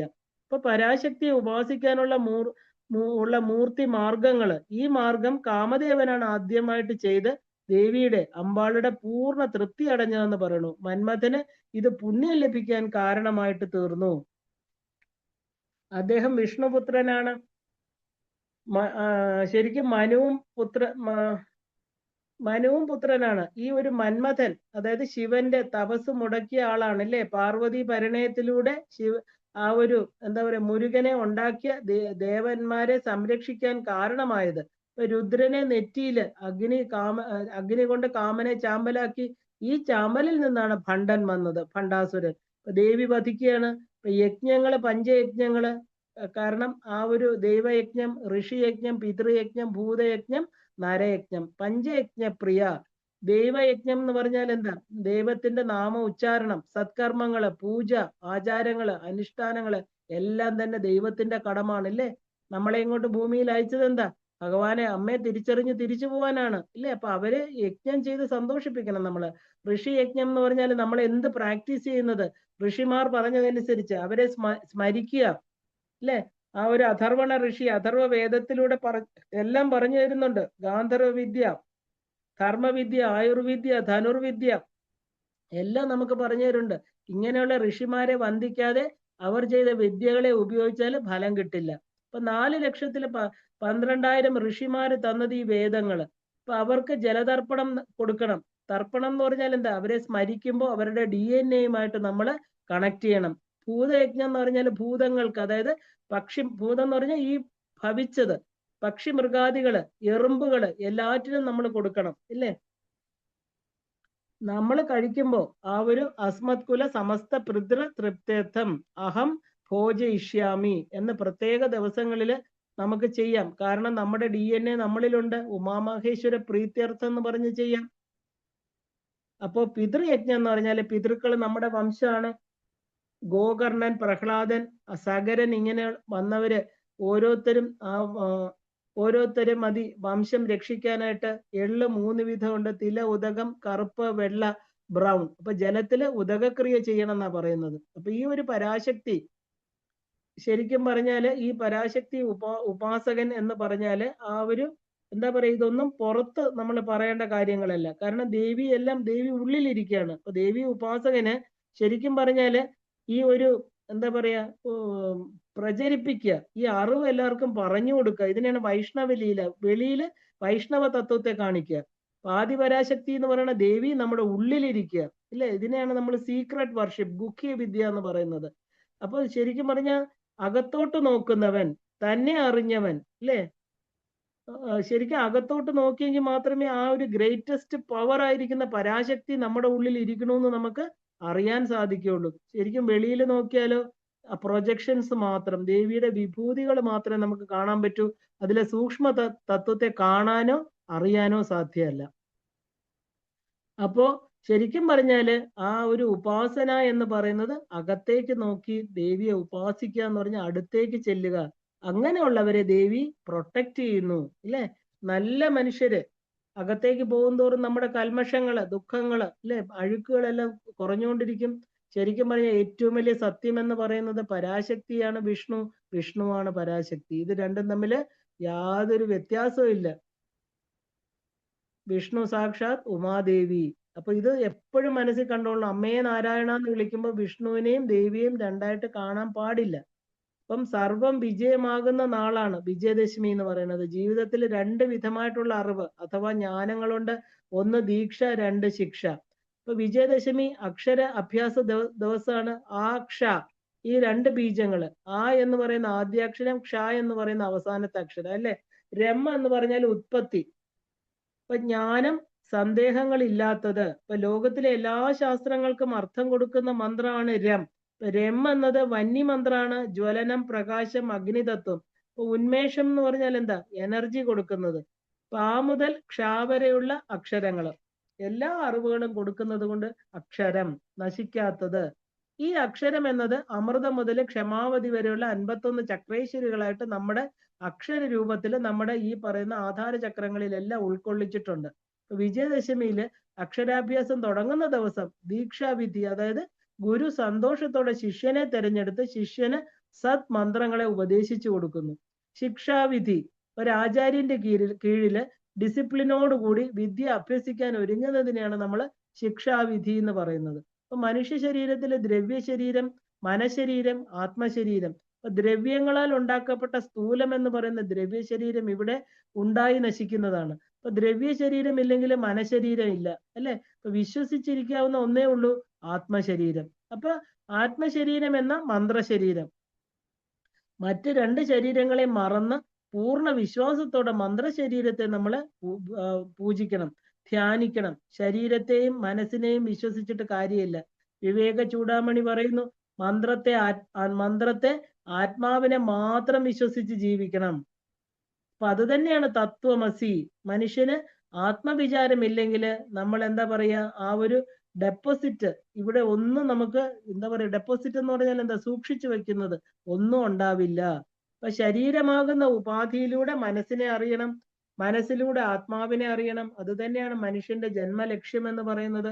ഉപാധി എന്ന് പറയുന്നത് എന്താ, ആ ഒരു ശരീരം ഇത് ബ്രേക്ക് ഡൗൺ ആയി, അതായത് ഇല്ലാതായി ആകുന്നതിന് മുമ്പ് ഇത് ഈ സത്യത്തെ അറിഞ്ഞുകൊള്ളണം. യഥാർത്ഥമായിരിക്കുന്ന സ്പിരിച്വൽ പാത്ത് എന്ന് പറയുന്നത് ആത്മവിചാരം മാത്രമാണ്. പൂജ, യാഗം, ഹോമം ഒന്നും തന്നെ ഒരളവിൽ കൂടുതൽ ആത്മസാക്ഷാത്കാരത്തിന് സഹായിക്കില്ല. ജകാരോ ജന്മവിച്ഛേദ പകാരോ പാപനാശനം, ജപം, പൂജ, ഇല്ലേ? ഇതെല്ലാം പറഞ്ഞ എലിവേഷൻ ആണ്, സപ്പോർട്ടൊക്കെ കൊടുക്കുമില്ല എന്ന് പറയുന്നില്ല. എങ്കിലും ഈ ഉപാധിയാകുന്ന പടിയിലൂടെ മുകളിലെത്തണം. മന്ത്ര ഉപദേശത്തിൽ ഉപാസന ചെയ്ത് ഈശ്വര തത്വത്തെ ഉള്ളിലറിയണം, അതാണ് ലക്ഷ്യം. അപ്പൊ ആ ഒരു വിജയദശമി എന്ന് പറയുന്ന ഉത്തമമായ ദിവസം ദേവി അവ്യാജ കരുണാമൂർത്തി ക്ഷിപ്രപ്രസാദിനി. അപ്പൊ ദേവി ഈ ദിവസം മാത്രമാണ് തന്റെ ഭക്തർക്ക് ഷോഡശാക്ഷരി വിദ്യ കൊടുക്കണമെന്ന് ആഗ്രഹിച്ചത്. കാരണം വിദ്യകളുടെ രാജ്ഞിയാണ് നമ്മൾ ഷോഡശാക്ഷരി വിദ്യ എന്ന് പറയുന്നത്. ദേവിയുടെ മന്ത്രശരീരം എന്ന് പറയുന്നത് ഷോഡശാക്ഷരിയാണ്. ത്രികൂട കാമകോടികായൈ നമ. പഞ്ചദശാക്ഷരി കഴിഞ്ഞ് ശിവശക്തി ഐക്യമാണ് ഷോഡശി എന്ന് പറയുന്നത്, അല്ലെ? 16ാമത്തെ കല. അപ്പൊ ദേവിയുടെ ആറ്റം ബോംബ് എന്ന് പറയുന്ന പവർഫുൾ മന്ത്രമാണ് ശ്രീ ഷോഡശാക്ഷരി വിദ്യ എന്ന് പറയുന്നത്. ഇപ്പൊ മഹാലക്ഷ്മിയും മഹാസരസ്വതിയും ചേർന്ന മന്ത്രം. ഇപ്പൊ ശ്രീം എന്ന് പറയുന്ന, അത് ശ്രീ എന്ന് പറഞ്ഞാൽ എന്താ, വിദ്യയും സമ്പത്തും ചേർന്നത്. ഇപ്പൊ ഷോഡശാക്ഷരി മന്ത്രത്തിന്റെ ശ്രീ ആണ് പ്രധാന ബീജം. ഇപ്പൊ ശ്രീ ഇല്ലെങ്കിലോ അവിടെ അത് പഞ്ചദശാക്ഷരിയായിട്ട് തീരും. ഇപ്പൊ 16 ബീജങ്ങളുള്ള മഹാമന്ത്രം, ഇതിൽ 774 ഭുവനങ്ങൾ അടങ്ങിയിരിക്കണമെന്ന് പറയണു. പഞ്ചദശാക്ഷരി എന്നത് ബ്രഹ്മാണ്ടങ്ങൾ അടങ്ങുന്നതാണ്. ഇപ്പൊ ബ്രഹ്മാണ്ടങ്ങൾക്ക് മേലെയുള്ള മഹത്തരമായിരിക്കുന്ന വിദ്യയാണ് നമ്മൾ ഷോഡശി. ഇപ്പൊ ഭുവനങ്ങളിൽ പ്രചാരമുള്ള മഹാമന്ത്രം. ഇപ്പൊ പഞ്ചദശിയിൽ 3 കൂടങ്ങൾ അഥവാ ഖണ്ഡങ്ങളുണ്ട്. മൂല കൂടത്രയ കളേബര, പ്രഥമകൂടം, മധ്യകൂടം, ശക്തികൂടം. അതിന് വേറൊരു പേര് സ്ഥൂലം, സൂക്ഷ്മം, പരം.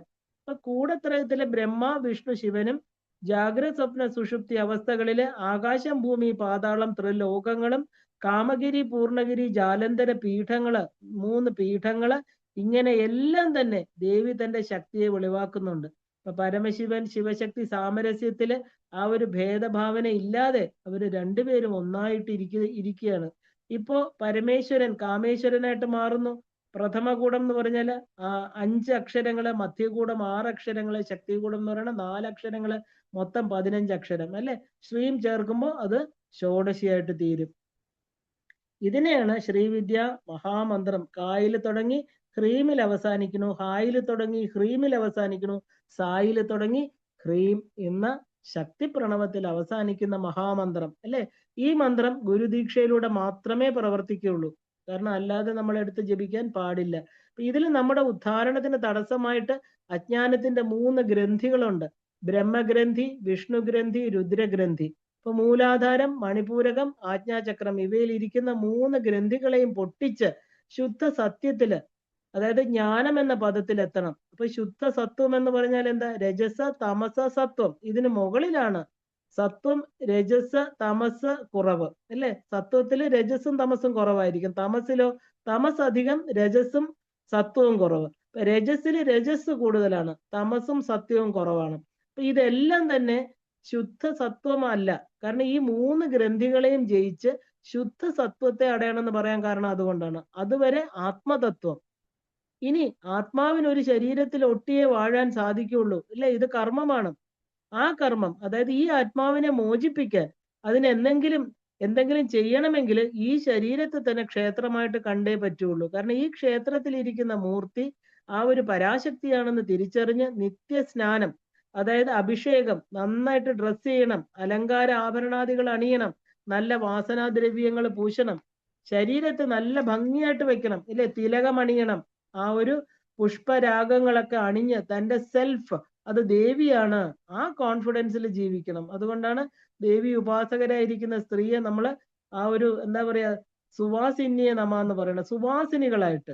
കാരണം ഒന്നും ഓവറായി ചെയ്യാൻ പാടില്ല, പക്ഷെ ദേവിക്ക് കൊടുക്കുന്ന പോലെ കൊടുത്ത് വളരെ മനോഹരമായിട്ട് ദേവിയെ നമ്മൾ ഒരുക്കി എങ്ങനെ വെക്കുന്നു അതുപോലെ ആയിരിക്കണം നമ്മുടെ ശരീരത്തെ നമ്മൾ സൂക്ഷിക്കേണ്ടത്. വലിയ മന്ത്രങ്ങൾ ജപിക്കുന്നതിലല്ല, നമ്മുടെ ആ ശരീരം അത് താങ്ങുമോ എന്ന് അറിയണം. അപ്പോ ആ ഒരു മന്ത്ര ദേവതാ ശക്തികൾ വളരെ വലുതാണ്. കാരണം ചെറിയ മന്ത്രത്തിൽ നിന്ന് പടിപ്പടിയായിട്ട് മുകളിലേക്ക് പോകണം. അപ്പൊ ദേവിയാണ് നമുക്ക് യഥാർത്ഥ ഗുരുവിനെ തരുന്നത്. ആ തേടി പോകേണ്ട ആവശ്യമില്ല. മന്ത്രരാജൻ എന്ന് പറയുന്നത് ഷോഡശാക്ഷരി മന്ത്രാണ്, ആ ഒരു 16 അക്ഷരമുള്ള ഷോഡശി. ഈ 3 ഗ്രന്ഥികളെയും ഭേദിച്ചുകൊണ്ട് ഉത്തമമായിരിക്കുന്ന ശുദ്ധ സത്വത്തെ സാക്ഷാത്കരിക്കണം. വിദ്യാരംഭം എന്ന് പറയുന്നതാണത്. അപ്പൊ അക്ഷരാഭ്യാസം, ശിക്ഷ, നിരുക്തം, കൽപ്പം, ഛന്ദസ്, ജ്യോതിശാസ്ത്രം, വ്യാകരണം തുടങ്ങിയ ഒരു എന്താ പറയാ സിലബസോടെ പഠിക്കുന്നത്. എന്നാൽ വിദ്യാരംഭം എന്ന് പറഞ്ഞാൽ തന്റെ ഉള്ളിലിരിക്കുന്ന ശക്തിയെ തിരിച്ചറിയുന്ന വിദ്യയുടെ ആരംഭം. വിദ്യ എന്ന് പറഞ്ഞാൽ എന്താ? ശുദ്ധ സത്വം, ഇല്ലേ? അവിദ്യയിൽ നിന്ന് മൃത്യുവും വിദ്യയിൽ നിന്ന് അമൃതത്വവും ലഭിക്കും, അല്ലെ? നമ്മൾ പറയാറുണ്ട്, എന്താ പറയാ, നമ്മൾ ഗുരു ധ്യാനത്തിൽ പറയാറുണ്ട്, ആ ഒരു അമൃതത്വത്തിലേക്ക് പോകുന്നത് എന്താ? ഇരുട്ടിൽ നിന്ന് പ്രകാശത്തിലേക്കുള്ള യാത്ര. അത് നമ്മളെ കൈപിടിച്ച് കൊണ്ടുപോകുന്ന ആളിനെയാണ് ഗുരു എന്ന് പറയുന്നത്. തമസോമ ജ്യോതിർഗമയ മൃത്യോർമാമൃതംഗമയ. അപ്പോ ആ ഒരു കമലാക്ഷി കിങ്കരീഭൂത കമലാകോടി സേവിതായേ നമ. ഇപ്പൊ ഷോഡശാക്ഷരി മന്ത്രം ഒരിക്കൽ കേട്ടാൽ പോലും പരാശക്തിയുടെ കടാക്ഷം കിട്ടിയ കോടി ലക്ഷ്മികൾ വന്ന് പരിചാരം ചെയ്യുന്നു പറയുന്നു. അപ്പൊ ദേവിക്ക് ആ ഒരു അംബായാഗം 1000 താമര കൊണ്ട് ദേവിക്ക് 1000 നാമങ്ങളാൽ അർച്ചന ചെയ്യാറുണ്ട്. അങ്ങനെ ചെയ്തിട്ടാണ് വിഷ്ണുവിന് ലക്ഷ്മിയെ കിട്ടിയതെന്ന് പറയുന്നു. അപ്പൊ ഈ മന്ത്രം ജപിച്ചാല് 1000 ലക്ഷ്മികൾ സേവിക്കുന്ന പറയുന്നു.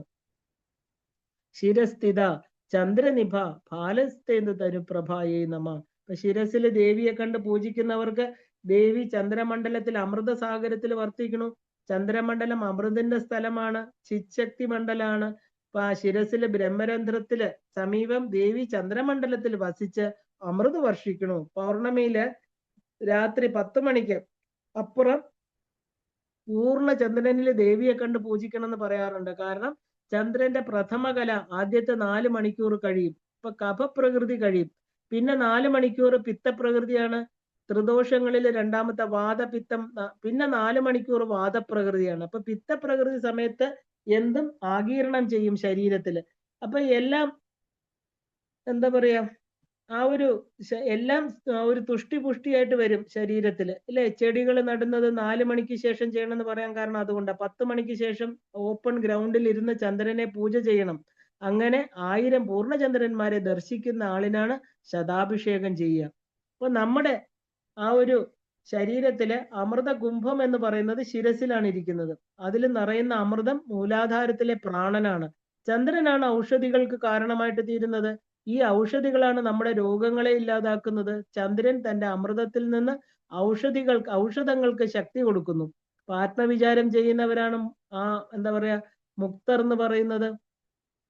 ഹൃല്ലേഖ, ശ്രീചക്രത്തിലെ 43 ത്രികോണങ്ങള്, നടുക്ക് 9 ചക്രേശ്വരികള്, അതിന്റെ നടുക്ക് ബിന്ദുസ്ഥാനം. ഇതാണ് സർവാനന്ദമയ ചക്രം എന്ന് പറയുന്നത്.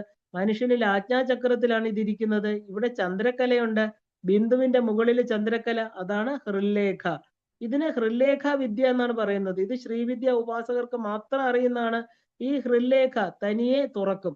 കാരണം ഊർധ്വരേതം വിരൂപാക്ഷം ഈ അമൃതിനെ കുണ്ടലിനി ഉയർത്തിക്കൊണ്ടുവന്ന് ആ ഒരു സഹസ്രാരത്തിൽ വന്ന് അതിനെ സ്പ്രേ ചെയ്യണം. അപ്പൊ ആ അമൃതനെ ഭ്രൂമത്യം ബിന്ദു, അതായത് അതിന്റെ മുകളിൽ അർദ്ധചന്ദ്രനുണ്ട്. മന്ത്രദീക്ഷ എന്ന് പറയുന്നത് ഒരു മഹാവിഷയമാണ്. ഇതില് ഗുരു ഇല്ലെങ്കിൽ സൂര്യനെ, ദക്ഷിണാമൂർത്തിയെ ഗുരുവായിട്ട് ഭാവന ചെയ്യാം, അത്രയും ഉയർന്ന ഉപാസകന്. അപ്പൊ ഭ്രൂമത്യം എന്നാല് ആനന്ദ നിലയാണ്, അല്ലെ? സത് ചിത് ആനന്ദം, അത് പ്രകൃതിയെ അതിക്രമിച്ച് മനസ്സ് ലയിക്കുന്ന സ്ഥലം. അപ്പൊ ദുഃഖത്തിലും സന്തോഷത്തിലും എല്ലാം ഭ്രൂമത്യത്തിൽ തൊട്ട് സർവാനന്ദമയ ചക്രസ്വാമിന്യെ നമ എന്ന് നമുക്ക് ജപിക്കാം. കാരണം രാവിലെയും സന്ധ്യയ്ക്കും ആ ഒരു മോതിര വിരല് ആത്മ അങ്കുലിയം കൊണ്ട് വേണം സ്പന്ദനം. അതായത് സ്ഫുരണത്തെ തൊടണം എന്ന് പറയാറുണ്ട്. നമ്മുടെ ആത്മാങ്കുലിയം ഏതാ? നമ്മുടെ മോതിര വിരലാണ് അല്ലേ? അപ്പൊ ദേവി ഉപാസകന് നിത്യ പൗർണമിയാണ്. അഭിരാമി ഭട്ടർക്ക് ദേവി കൊടുത്ത പോലെ ശരീരം ക്ഷേത്രമായി കണ്ട് എന്നും ദേവിയെ ഉള്ളില് പ്രതിഷ്ഠയായിട്ട് കണ്ടാല് ക്രമേണ പൂർണ്ണ ജ്ഞാനം ലഭിക്കും. ഉറപ്പാണത്. കാരണം ഹൃദയത്തില് ദേവി പരം ജ്യോതി രൂപത്തിൽ പ്രകാശിക്കും. ത്രികോണാന്തര ദീപികായേ നമ. ഹൃദയത്തിൽ നമുക്ക് പഞ്ചബ്രഹ്മ സ്വരൂപിണിയായിട്ട് കാണാം. കാരണം ഭൂമി, ജല, അഗ്നി, ആകാശ, വായു 5 ബ്രഹ്മങ്ങള് അതില് സദാശിവനാകുന്ന പലകയില് പാശ അങ്കുശങ്ങളോടുകൂടി പുഷ്പബാണങ്ങളോടുകൂടി ഇല്ലേ, ആ ഒരു 4 കരങ്ങളോടുകൂടി ഇരിക്കുന്ന ദേവിയെ കണ്ട് കണ്ട് കണ്ട് നമസ്കരിക്കാം രൂപത്തോടെ. കാരണം അത് പ്രകൃതി സ്വരൂപമാണ് ശരീരം. അതേസമയം നമ്മുടെ ആ ഒരു വിശുദ്ധ ചക്രം കഴിഞ്ഞാല് ദേവിക്ക് രൂപമില്ലാതെ ചിത് സ്വരൂപിണിയായിട്ട് പ്രകാശ സ്വരൂപിണിയായിട്ട് കാണാം. അപ്പൊ ഇനി ഹൃദയത്തിൽ നമുക്ക് രൂപം കാണാൻ ബുദ്ധിമുട്ടാണെങ്കിൽ നമുക്ക് ജ്യോതി രൂപത്തിൽ കാണാം. പക്ഷെ നമുക്ക് എന്താ പറയാ, ഒരു അടുപ്പം, നമുക്ക് ശരീരമുള്ളവരാണ് ഇല്ലേ, നമുക്ക് ദേവിയെ രൂപത്തിൽ കാണുമ്പോഴാണ് അമ്മ അമ്മ എന്ന് നമുക്ക് വിളിക്കാൻ പറ്റുന്നത്, കാര്യങ്ങൾ പറയാൻ പറ്റുന്നത് എല്ലാം നമ്മെ ആ രൂപത്തിൽ കാണുമ്പോഴാണ്. അപ്പൊ ദേവിക്ക് ത്രികോണാന്തര ദീപിക, മനുഷ്യൻ എന്ന് പറഞ്ഞാല് ശരിക്കും ആ ഒരു നോളജ് എന്ന് പറയുന്നത് 3 ഡയമെൻഷൻസ് ഉണ്ട്. 14 ലോകം 14 ഡയമെൻഷൻ ആണെന്ന് പറയാറുണ്ട്. അപ്പൊ നമുക്ക് 3 തത്വങ്ങള്, 3 അവസ്ഥകള് എല്ലാം ത്രികോണങ്ങളാണ്. അപ്പൊ ഇതിന്റെ അകത്ത് ബിന്ദു രൂപമായിട്ട് ആ ഒരു പ്രകാശം കാണുന്നു. ഈ പഞ്ചകോശത്തിന് മധ്യേ ഒരു ദീപമായിട്ട് ദേവി ജ്വലിക്കണു. അതിനെയാണ് നമ്മൾ ആത്മാവ്, അതാണ് ശരീരത്തിന്റെ ആ ഒരു 37 ഡിഗ്രി ചൂട് നിലനിർത്തുന്നത്. അതിനെയാണ് നമ്മൾ ഹ്രീം എന്ന് പറയുന്ന ശക്തി പ്രണവം എന്ന് പറയുന്നത്. ഹ, ര, ഈങ്കാരം ഇല്ലേ, അകാര, ഉകാര, മകാര, ഓം, ഇതിന്റെ ഉള്ളിൽ ജ്വലിക്കുന്ന ശക്തി. ഇപ്പൊ മൂല ത്രികോണത്തില് ബിന്ദു സ്വരൂപമായിട്ട് ജ്വലിക്കുന്നു.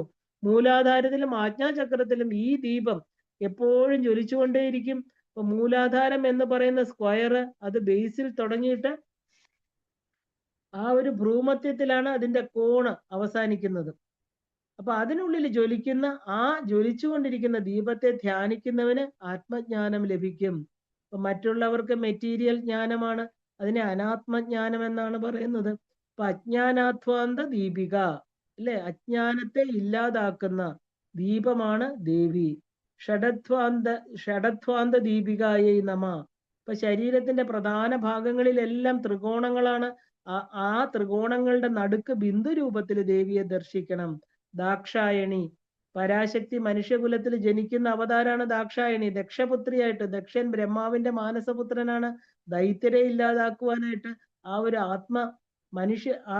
ആത്മ മനുഷ്യ രൂപത്തിൽ ദൈത്യൻ ശരീരത്തിലിരിക്കുന്ന ദുഷ്ട സ്വഭാവങ്ങളെ ആണ് നമ്മൾ ദൈത്യർ എന്ന് പറയുന്നത്. ആ ഒരു പാപം, കർമ്മം എല്ലാം ഇതിൽ വരുന്ന പിഴകളാണ് ദോഷങ്ങൾ ഇല്ലേ. അപ്പൊ അതാണ് അസുരന്മാരായിട്ട് നമ്മൾ കാണുന്നത്. ജീവനെ ശുദ്ധമാക്കാൻ സഹായകമല്ലാത്തത് അവയെയാണ് നമ്മൾ അസുരന്മാരെന്ന് പറയുന്നത്. ഇതിനാണ് നമ്മൾ ഈ അസുരന്മാരെ ഇല്ലാതാക്കാനാണ് ദേവി പല പല രൂപത്തിൽ വരുന്നത് അല്ലേ. ഈ പറയുന്ന എല്ലാ അസുരന്മാരും എന്താണ്, എന്താ പറയുക, ഈ ദേവി പല പല ജന്മങ്ങള് ജന്മം എടുത്ത് ദേവി വരുന്നത് തന്നെ നല്ല ജന്മം എന്താ പറയുക എടുത്താലും നല്ല വാസനകൾ അവരെ ദോഷൈക ദൃക്കാക്കി മാറ്റും. ഈ എത്ര പ്രാവശ്യം ദേവി വധിച്ചാലും പിന്നെ അടുത്ത ജന്മത്തിലും അവർക്ക് എന്തെങ്കിലും വാസന ഉണ്ടാവും, അപ്പോഴും ദേവി വരുന്നുണ്ട്. അപ്പൊ ദക്ഷൻ അങ്ങനെയുള്ള ഒരാളാണ്. ദേവി ആ ഒരു ദക്ഷയജ്ഞ വിനാശിനി, ദേവി ഉള്ളില് തെളിയുമ്പോൾ ചീത്ത പ്രവൃത്തികൾ ഇല്ലാതായി ദാക്ഷായണിയായിട്ട് മാറുന്നു. അപ്പൊ ഓരോ ജീവനും ശിവോഹമാണ്. യജ്ഞം എന്നാൽ ഒരു വ്യക്തി ചെയ്യുന്ന ദുഷ്പ്രവൃത്തികളെ ഇല്ലാതാക്കണം. നമ്മുടെ നമ്മുടെ മാത്രമാണ് അല്ലെ, നമ്മുടെ ശരീരം നമ്മുടെ മാത്രമാണ്. അതിലെ ജീവനെ രക്ഷിക്കേണ്ടത് നമ്മുടെ കടമയാണ്. ദുഷ്പ്രവർത്തികൾ നമ്മൾ സ്വയം ത്യാഗം ചെയ്യണം. ഇതിനെ തന്നെയാണ് നമ്മൾ ഡെയിലി നമ്മുടെ ഉള്ളിൽ നടക്കുന്ന ദക്ഷയജ്ഞം. ധരാന്തോളിത ദീർഘാക്ഷി, കരുണയുള്ള നീണ്ട കണ്ണുകളോട് കൂടിയവളാണ് അമ്മ. കണ്ണുകള് ദീർഘമായിട്ടിരിക്കുന്ന വല്ലി. അപ്പൊ കണ്ണിന്റെ അവസാനം രക്തവർണം പുണ്യാത്മാക്കൾ കൊണ്ടെന്ന് പറയുന്നു. ചെറിയ കണ്ണുകൾ, ഇടുങ്ങിയ മൈൻഡ് സെറ്റ് എന്ന് പറയും. കൃഷ്ണമണി, ലിംഗം, ചുറ്റും ജലം, തീർത്ഥവല്ലിയായിരിക്കുന്ന ദേവി ഇവിടെ ഇരിക്കുന്നു. കണ്ണ് പ്രഭ. ഇപ്പൊ ജലം കണ്ണിലേത് ശുദ്ധമാണ്. ഇപ്പൊ ദീർഘാക്ഷി എന്ന് പറഞ്ഞാൽ ആ വൈഡ് ആയിട്ടുള്ള മൈൻഡ് സെറ്റ് ഉള്ളവർ. ഇപ്പൊ ദേവി ആ മഹായോഗീശ്വരി. ഹാസോജ്വലന്മുഖി, കണ്ണ് ചിരിക്കുന്നു പറയാറുണ്ട് അല്ലെ. ദേവിയുടെ കണ്ണില് ആനന്ദമാകുന്ന സന്തോഷമാണ് എപ്പോഴും. ശരിക്കും പറഞ്ഞാൽ ജനിക്കുക, ജീവിക്കുക, മോക്ഷം പ്രാപിക്കുക, ബർത്ത്, ലീവ് ആൻഡ് ലിബറേറ്റ് അല്ലെ. ആ ഒരു ശരിക്കും മെയിൻ റീസൺ എന്ന് പറഞ്ഞാൽ ജന്മത്തിന്റെ കാരണം ഇതാണ് ഭൂമിയിൽ വരുന്നത്. അപ്പൊ ആചാര്യൻ ശിഷ്യനെ കൊടുക്കും, ഗുരു ദീക്ഷയെ കൊടുക്കും. ദേവി ഗുരുമൂർത്തി ഗുണനിധി. എത്രയോ മനുഷ്യജന്മം എടുത്താലും ആ ഒരു ഗുരു മഹാത്മ്യം മനസ്സിലാക്കാൻ സാധ്യമല്ല. വളരെ ബുദ്ധിമുട്ടാണ്. മാതാപിതാ ദൈവം ഇതിനെ എല്ലാ പറ്റിയും പറയാം നമുക്ക്. പക്ഷെ ഗുരുവിനെ കുറിച്ച് പറയുന്നത് അനുഗ്രഹം മാത്രം കൊടുക്കണു.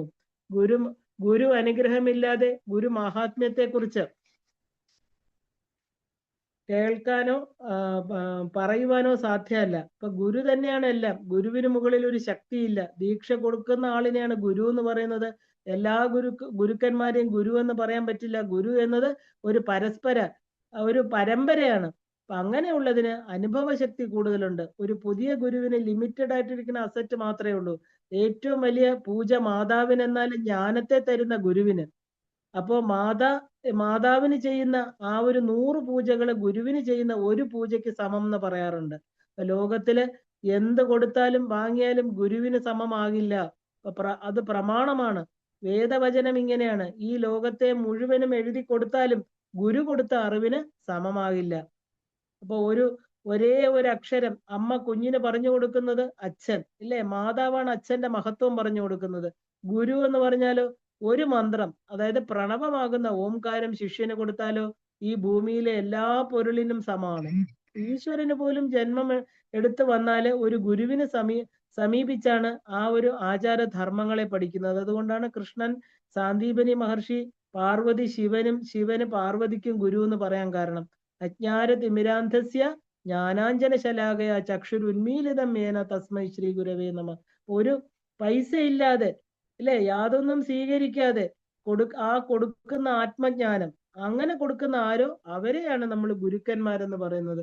ഒരു തുളസി ഇല മാത്രം ദക്ഷിണയായിട്ട് കൊടുത്താൽ മതി, തൃപ്തി അടയുന്ന ആളാണ് ഗുരു, അല്ലെ? ദേവി ഗുരുരൂപിണി. ഈ പ്രപഞ്ചത്തിലെ സകല സ്ഥാവര ജംഗമങ്ങളും നമുക്ക് ഗുരുക്കന്മാരാണ്. ഗുരു എന്ന് പറയുന്നത് ഒരാളിന് മാത്രം ആയിട്ടല്ല. കാരണം ആ ഒരു എന്താ പറയാ, മാതാപിതാ മിത്രം എല്ലാ റോളും ചെയ്ത് ശിഷ്യനെ ഉയർത്താൻ സാധിക്കുന്നത് ആരാ? കാരണം ഈ 3 ത്രയങ്ങള്, മിത്രത്രയം, അതായത് മാതാപിതാ മന്ത്രം, ഇതെല്ലാം ആ റോളുകളെല്ലാം ഒരു ശിഷ്യന് ഒരു ഗുരു ചെയ്യാറുണ്ട്. കാരണം ആ ഒരു ശിഷ്യനെ ഉയർത്തണം, ഇല്ലേ? തന്നോളമാക്കണം. ലഘുവായിട്ട് വന്ന ആളിനെ എന്താക്കണം? ഗുരുവാക്കണം, ഇല്ലേ? ഗുരു സർവശക്തി സമന്വിതം. ഒരു ഭക്തൻ ഉയർന്നു വരാൻ ആത്മാർത്ഥമായിട്ട് ആഗ്രഹിക്കുന്ന ആളാണ് ഗുരു. കലിയുഗത്തിൽ ഒരു ഗുരുവിനെ സെലക്ട് ചെയ്യുന്നതിന് മുമ്പ് ഒരു വട്ടം നമ്മൾ ചിന്തിക്കണം എന്ന് പറയാറുണ്ട്. കാരണം സൂര്യഭഗവാൻ ഒരു മഹാഗുരുവാണ്. ഗുരുരൂപത്തിൽ ഇരിക്കുന്നവൾ പരാശക്തിയാണ്.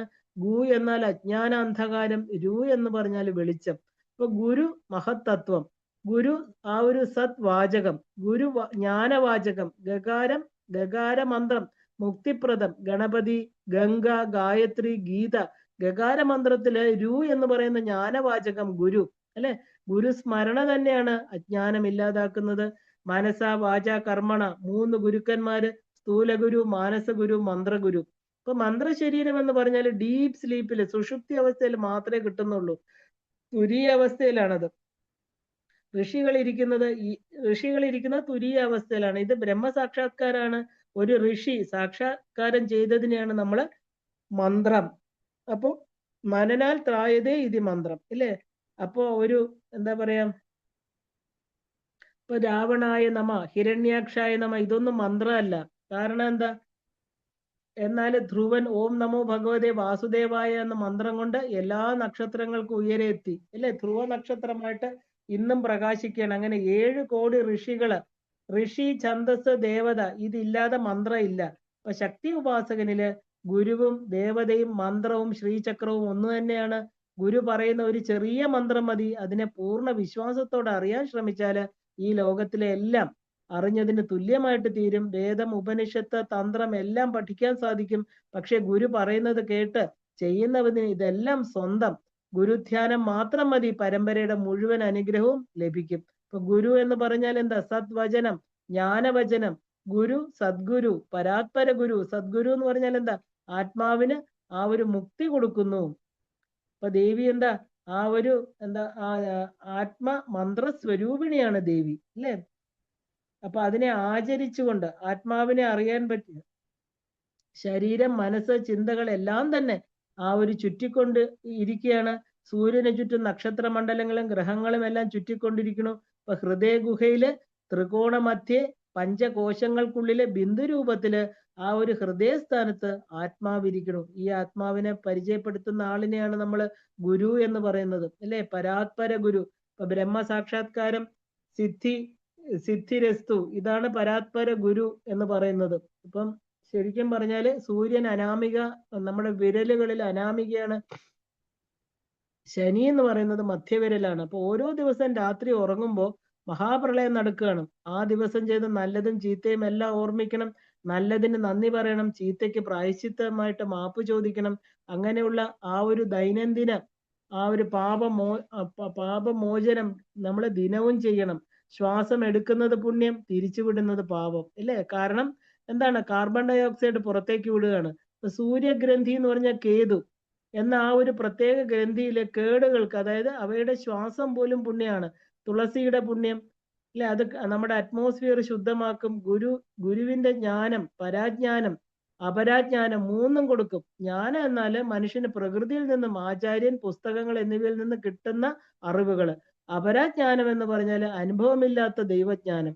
പരജ്ഞാനം, ഇപ്പൊ ജീവോ ബ്രഹ്മൈവ നാ പര, ജീവനും ബ്രഹ്മവും ഒന്നാണെന്നുള്ള ആ ഒരു ബ്രഹ്മസാക്ഷാത്കാരം. എല്ലാവർക്കും 13 സാക്ഷിഭൂതങ്ങളുണ്ട്. അവ ഓരോരുത്തരുടെയും കർമ്മങ്ങളെ വിലയിരുത്തുന്നതാണ്. അതാണ് നിലയ്ക്കനുസരിച്ച്, നിയതിക്കനുസരിച്ച് കർമ്മഫലം കൊടുക്കുന്നത്. അത് പ്രപഞ്ചത്തിൽ തന്നെ ഉണ്ട്. ഇനി ഗുരുവിന് വേണ്ട ഗുണങ്ങൾ എന്ന് പറഞ്ഞാൽ ശാസ്ത്രജ്ഞാനം, അനുഭവജ്ഞാനം, ആ ഒരു പൂർവികരായിട്ട് ഗുരുക്കന്മാരുടെ തത്വങ്ങളെ എതിർക്കാതെ അങ്ങനെ തന്നെ പറഞ്ഞു കൊടുക്കണം. ഗുരു എന്ന അറിവുണ്ടെങ്കിലും കരുണയോടുകൂടി ഇരിക്കണം. ഇതെല്ലാം തന്നെ ആ ഒരു ബോധമണ്ഡലത്തിന് 7 തലങ്ങളുണ്ട്. അതിൽ എവിടെ നിന്ന് വേണമോ നമുക്ക് അറിവ് വരാം. ശ്രുതി മാറുന്നില്ല, പക്ഷെ സ്മൃതികൾ മാറിക്കൊണ്ടേയിരിക്കണു. ഗുരു രൂപത്തിലിരിക്കുന്ന ദേവി, അപ്പോ ആ ഒരു ഗുണരൂപിണി, ദേവന്മാർക്കും ആ ഒരു ദേവാദി ദേവകൾക്കും മനുഷ്യർക്കും എല്ലാവർക്കും ഗുരു. ഗുണസ്വരൂപിണി, ഗുണങ്ങൾക്ക് സത്വം, രജസ്, തമസ്. അപ്പൊ ഇതിന്റെ ഒരു കോമ്പിനേഷൻ മാറി മാറി വരും. ഒരു ഗ്ലാസ് ജലം എടുത്താല് ആ ജലം എന്ന് പറഞ്ഞാൽ എന്താ? അതിൽ ഓക്സിജൻ ഉണ്ട്, പ്രാണശക്തി ഉണ്ട്, അല്ലെ? H2O എന്നൊക്കെ നമ്മൾ പറയും. ഹൈഡ്രജൻ ഉണ്ട്, ഓക്സിജൻ ഉണ്ട്. ഹൈഡ്രജൻ എന്ന് പറഞ്ഞാൽ ആ 2 പുരുഷ ശക്തികളാണ്. ഒന്ന് ശിവൻ, ഒന്ന് വിഷ്ണു. അപ്പൊ വിഷ്ണു പ്ലസ് ശിവൻ, ഒരു ശക്തി ജീവനെ പ്രൊട്ടക്ട് ചെയ്യണു, ഒരു സത്വം, 2 തമസ്. അപ്പൊ വെള്ളം കുടിച്ചാൽ 24 നിമിഷം മതി ഡൈജസ്റ്റ് ആകാൻ. കാരണം ഏറ്റവും കൂടുതൽ സത്വഗുണമുള്ളതാണ്, പെട്ടെന്ന് ഡൈജസ്റ്റ് ആവും. അപ്പൊ ആ ഒരു കുക്ഷിയാകുന്ന യാഗകുണ്ടത്തിൽ സമർപ്പണമായിട്ട് വേണം നമ്മൾ ഇതിനകത്ത് ദ്രവ്യങ്ങൾ സമർപ്പിക്കാൻ. കാരണം വായ അഗ്നിസ്വരൂപമാണ്. ദേവി ഗുണങ്ങളുടെ ആ ഒരു നിധി എടുത്താലും തീരാത്തതാണ്. കാരണം നവനിധി കുംഭങ്ങള് കുബേരൻ ഇരിക്കുന്നത് എവിടെയാ? ശരിക്കും പറഞ്ഞാല് ആ ഒരു എന്താ പറയാ, ആ ഒരു ഏറ്റവും അബണ്ടന്റ് ആയിട്ട്, ഏറ്റവും ധാരാളമായിട്ട് കൊടുക്കുന്നതാണ് കുബേരൻ, അല്ലെ? ഹോമകുണ്ടം എന്ന് പറഞ്ഞാൽ ഹോമം ചെയ്യുന്ന ആളിന്റെ, അതായത് ആ ഒരു കഴുത്ത് മുതൽ വയറ് വരെ ഉണ്ടായിരിക്കണം. എന്ത് ചെയ്താലും പൂർണ്ണ ഫലം കിട്ടും. അപ്പോ ആചാരങ്ങൾ അനുഷ്ഠിച്ച് ചെയ്താൽ മാത്രമേ പൂർണ്ണ ഫലം കിട്ടുള്ളൂ. എല്ലാം രാജസികമായിട്ട് തീർന്നു. ഇപ്പൊ ലൈറ്റ് നിറം, അതായത് യെല്ലോ അല്ലെങ്കിൽ വൈറ്റ്, മഞ്ഞയോ വെളുപ്പോ രാജസികമാണ്. കാരണം നമ്മുടെ ഗുണത്തിന് അനുസരിച്ചാണ് നമുക്ക് ഫലം. മനുഷ്യര് 3 ഗുണങ്ങളാകുന്ന കയറാൽ കെട്ടപ്പെട്ടിരിക്കണമെന്ന് പറയാറുണ്ട്. ആ ഒരു ദേവി സ്മരണം, ബ്രഹ്മഗ്രന്ഥി, വിഷ്ണുഗ്രന്ഥി, രുദ്രഗ്രന്ഥി വിഭേദിനി, ഗുണാതീത. ഇപ്പൊ മായ എന്ന മഹാശക്തിയാണ് ഈ ഗുണങ്ങളെ നിലനിർത്തുന്നത് ഭൂമിയിൽ ജനിക്കുമ്പോൾ മുതല്. അതായത് നമുക്ക് ഈ ഗുണങ്ങൾ നമ്മുടെ കൂടെ ഉണ്ട്. ചില മോശ സമയങ്ങളിൽ ജനിച്ചാല് ആ ഒരു കർമ്മഭാരം അധികം എന്ന് പറയാറുണ്ട്. ബ്രഹ്മാവ്, കൃഷ്ണൻ എല്ലാവരും രോഹിണി നക്ഷത്രമാണ്. ഗുണനിധി എന്നാൽ എന്ന വ്യൂഹം എന്നർത്ഥം. ജനിച്ച എല്ലാവരും ഓരോ വ്യൂഹത്തില് ചുറ്റിയിരിക്കുകയാണ്. ഈ വ്യൂഹം സത്വരജസ് തമോ ഗുണങ്ങളായിട്ട് ഉണ്ടാക്കിയിരിക്കുക. കാലവ്യൂഹം, കുലവ്യൂഹം, നാമവ്യൂഹം. വ്യൂഹം എന്ന് പറഞ്ഞാല് ആ ഒരു ജ്ഞാനവ്യൂഹം, സിദ്ധിവ്യൂഹം, ആ ഒരു നാഭവ്യൂഹം, ബിന്ദുവ്യൂഹം, കൽപ്പവ്യൂഹം, ജീവവ്യൂഹം. ഇങ്ങനെ ശരിക്കും പറഞ്ഞാല് ആ ഒരു റെസ്പോൺസിബിലിറ്റീസ്, അല്ലെ? വ്യൂഹം എന്ന് പറഞ്ഞാൽ അങ്ങനെ പറയാം. ഈ വ്യൂഹത്തെ പൊട്ടിക്കണം. ഇപ്പൊ കൈലാസനാഥനായിരിക്കുന്ന പരമശിവന് മാത്രമേ ഇതിന് സാധ്യമാവുള്ളൂ. ഇപ്പൊ മഹാകൈലാസം എന്ന് പറഞ്ഞാല് ഭഗവാന്റെ വാസസ്ഥാനാണ്. ആസീദ് കില, അതായത് കൈലാസം എന്ന് പറഞ്ഞാല് ഇരുന്നിരുന്നു, പ്രപഞ്ചത്തിന് മുൻപേ ഉള്ളത്. മഹാകൈലാസ നിലയ. ശിവൻ 9 വ്യൂഹങ്ങൾക്ക് അധിപതിയാണെന്ന് പറയാറുണ്ട്. ഭക്തന് നവവിധ ഭക്തി. പ്രപഞ്ചം എപ്പോഴും നവമാണ്, പുതിയത്. നവം എന്ന് പറഞ്ഞാൽ പുതിയത്. ഇപ്പൊ പരാഭക്തി എന്ന് പറയുന്നതാണ് ഏറ്റവും ഉത്തമമായിട്ടുള്ളത്. ആ ഒരു പ്രഹ്ലാദൻ, ധ്രുവൻ എന്ന് പറഞ്ഞ ഉയർന്ന എന്താ പറയാ ഭക്തര് ഇന്നും ആ ഒരു ദേവിയെ ഭഗവാനെ രൂപത്തിൽ കണ്ട് ആ ഒരു പരയിലേക്ക് പോയതാണ്. ഇപ്പൊ ഗോമാത എന്ന് പറഞ്ഞാൽ, ഗോ എന്ന് പറഞ്ഞാൽ പശു. പശു എന്ന് പറഞ്ഞാൽ ജീവൻ തന്നെയാണ്. ക്ഷീരം കുഞ്ഞിന് ആ ഒരു സ്റ്റാർട്ടിങ് നമ്മൾ തുടക്കത്തിൽ കൊച്ചു കുഞ്ഞുങ്ങൾക്ക് എന്താ കൊടുക്കുന്നത്? പാലാ കൊടുക്കുന്നത് ഇല്ലേ? ഇപ്പൊ ഗോപുത്രൻ, ഗോ എന്നാല് ശരീരത്തിന്റെ മാതാവായിരിക്കുന്ന ദേവി ഇരിക്കുന്നു. ഈ ശരീരത്തിന് ആഹാരം വേണം. ശരീരം പശു. അപ്പൊ ആ ഒരു എന്താ പറയാ, പശു എന്ന മാംസം ഇല്ലേ, അകത്തിരിക്കുന്നത് ശക്തി, മാതാവ്. ഇപ്പൊ ഗുഹ ജന്മഭൂ, ഗുഹ എന്ന് പറഞ്ഞ രഹസ്യം, രഹസ്യത്തെ ലോകത്തിന് കൊടുക്കുന്നത്.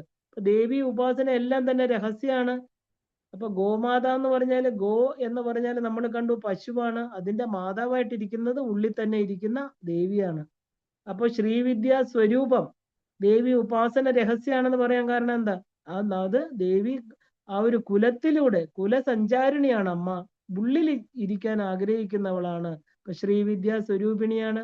ആ ഒരു പരസ്യ ഉപാസന വിഷ്ണു ഉപാസനയാണ്. ബഹിർമുഖമായിട്ട് എന്താ പറയാ ചെയ്യാം പരസ്യ ഉപാസന അല്ലെ. ഇപ്പൊ ഉള്ളില് ദേവി ഉപാസന ഇല്ലേ. ശരിക്കും പറഞ്ഞാൽ ചിഹ്നങ്ങള് ശിവന്റെ. ഇങ്ങനെ വേണം ഒരു ഉപാസകൻ ഇരിക്കാന്ന് പറയാറുണ്ട്. ഇങ്ങനെ എല്ലാം ചെയ്ത് നമ്മൾ ലളിതാ സഹസ്രനാമത്തിലൂടെ അമ്മയുടെ ഓരോരോ നാമങ്ങളിലൂടെ അമ്മയെ കൂടുതൽ അറിഞ്ഞ് നമ്മുടെ ഉള്ളിലിരിക്കുന്ന ഇല്ലേ, നമ്മുടെ ശ്രീപുരത്തിലെ ചിന്താമണി ഗൃഹത്തിലിരിക്കുന്ന ആ പരചൈതന്യമൂർത്തി സ്വരൂപിണിയായിരിക്കുന്ന അമ്മയുടെ അടുത്തേക്ക് യാത്ര ചെയ്തുകൊണ്ടിരിക്കുകയാണ്. ഇനിയും കുറെ ദൂരമുണ്ട് അവിടെ എത്താനായിട്ട് ഇല്ലേ. ഇപ്പോ ഈ ഒരു സത്സംഗം ഇവിടെ നിർത്താം. ഇനിയും നമുക്ക് നാമങ്ങളിലൂടെ സഞ്ചരിക്കാം.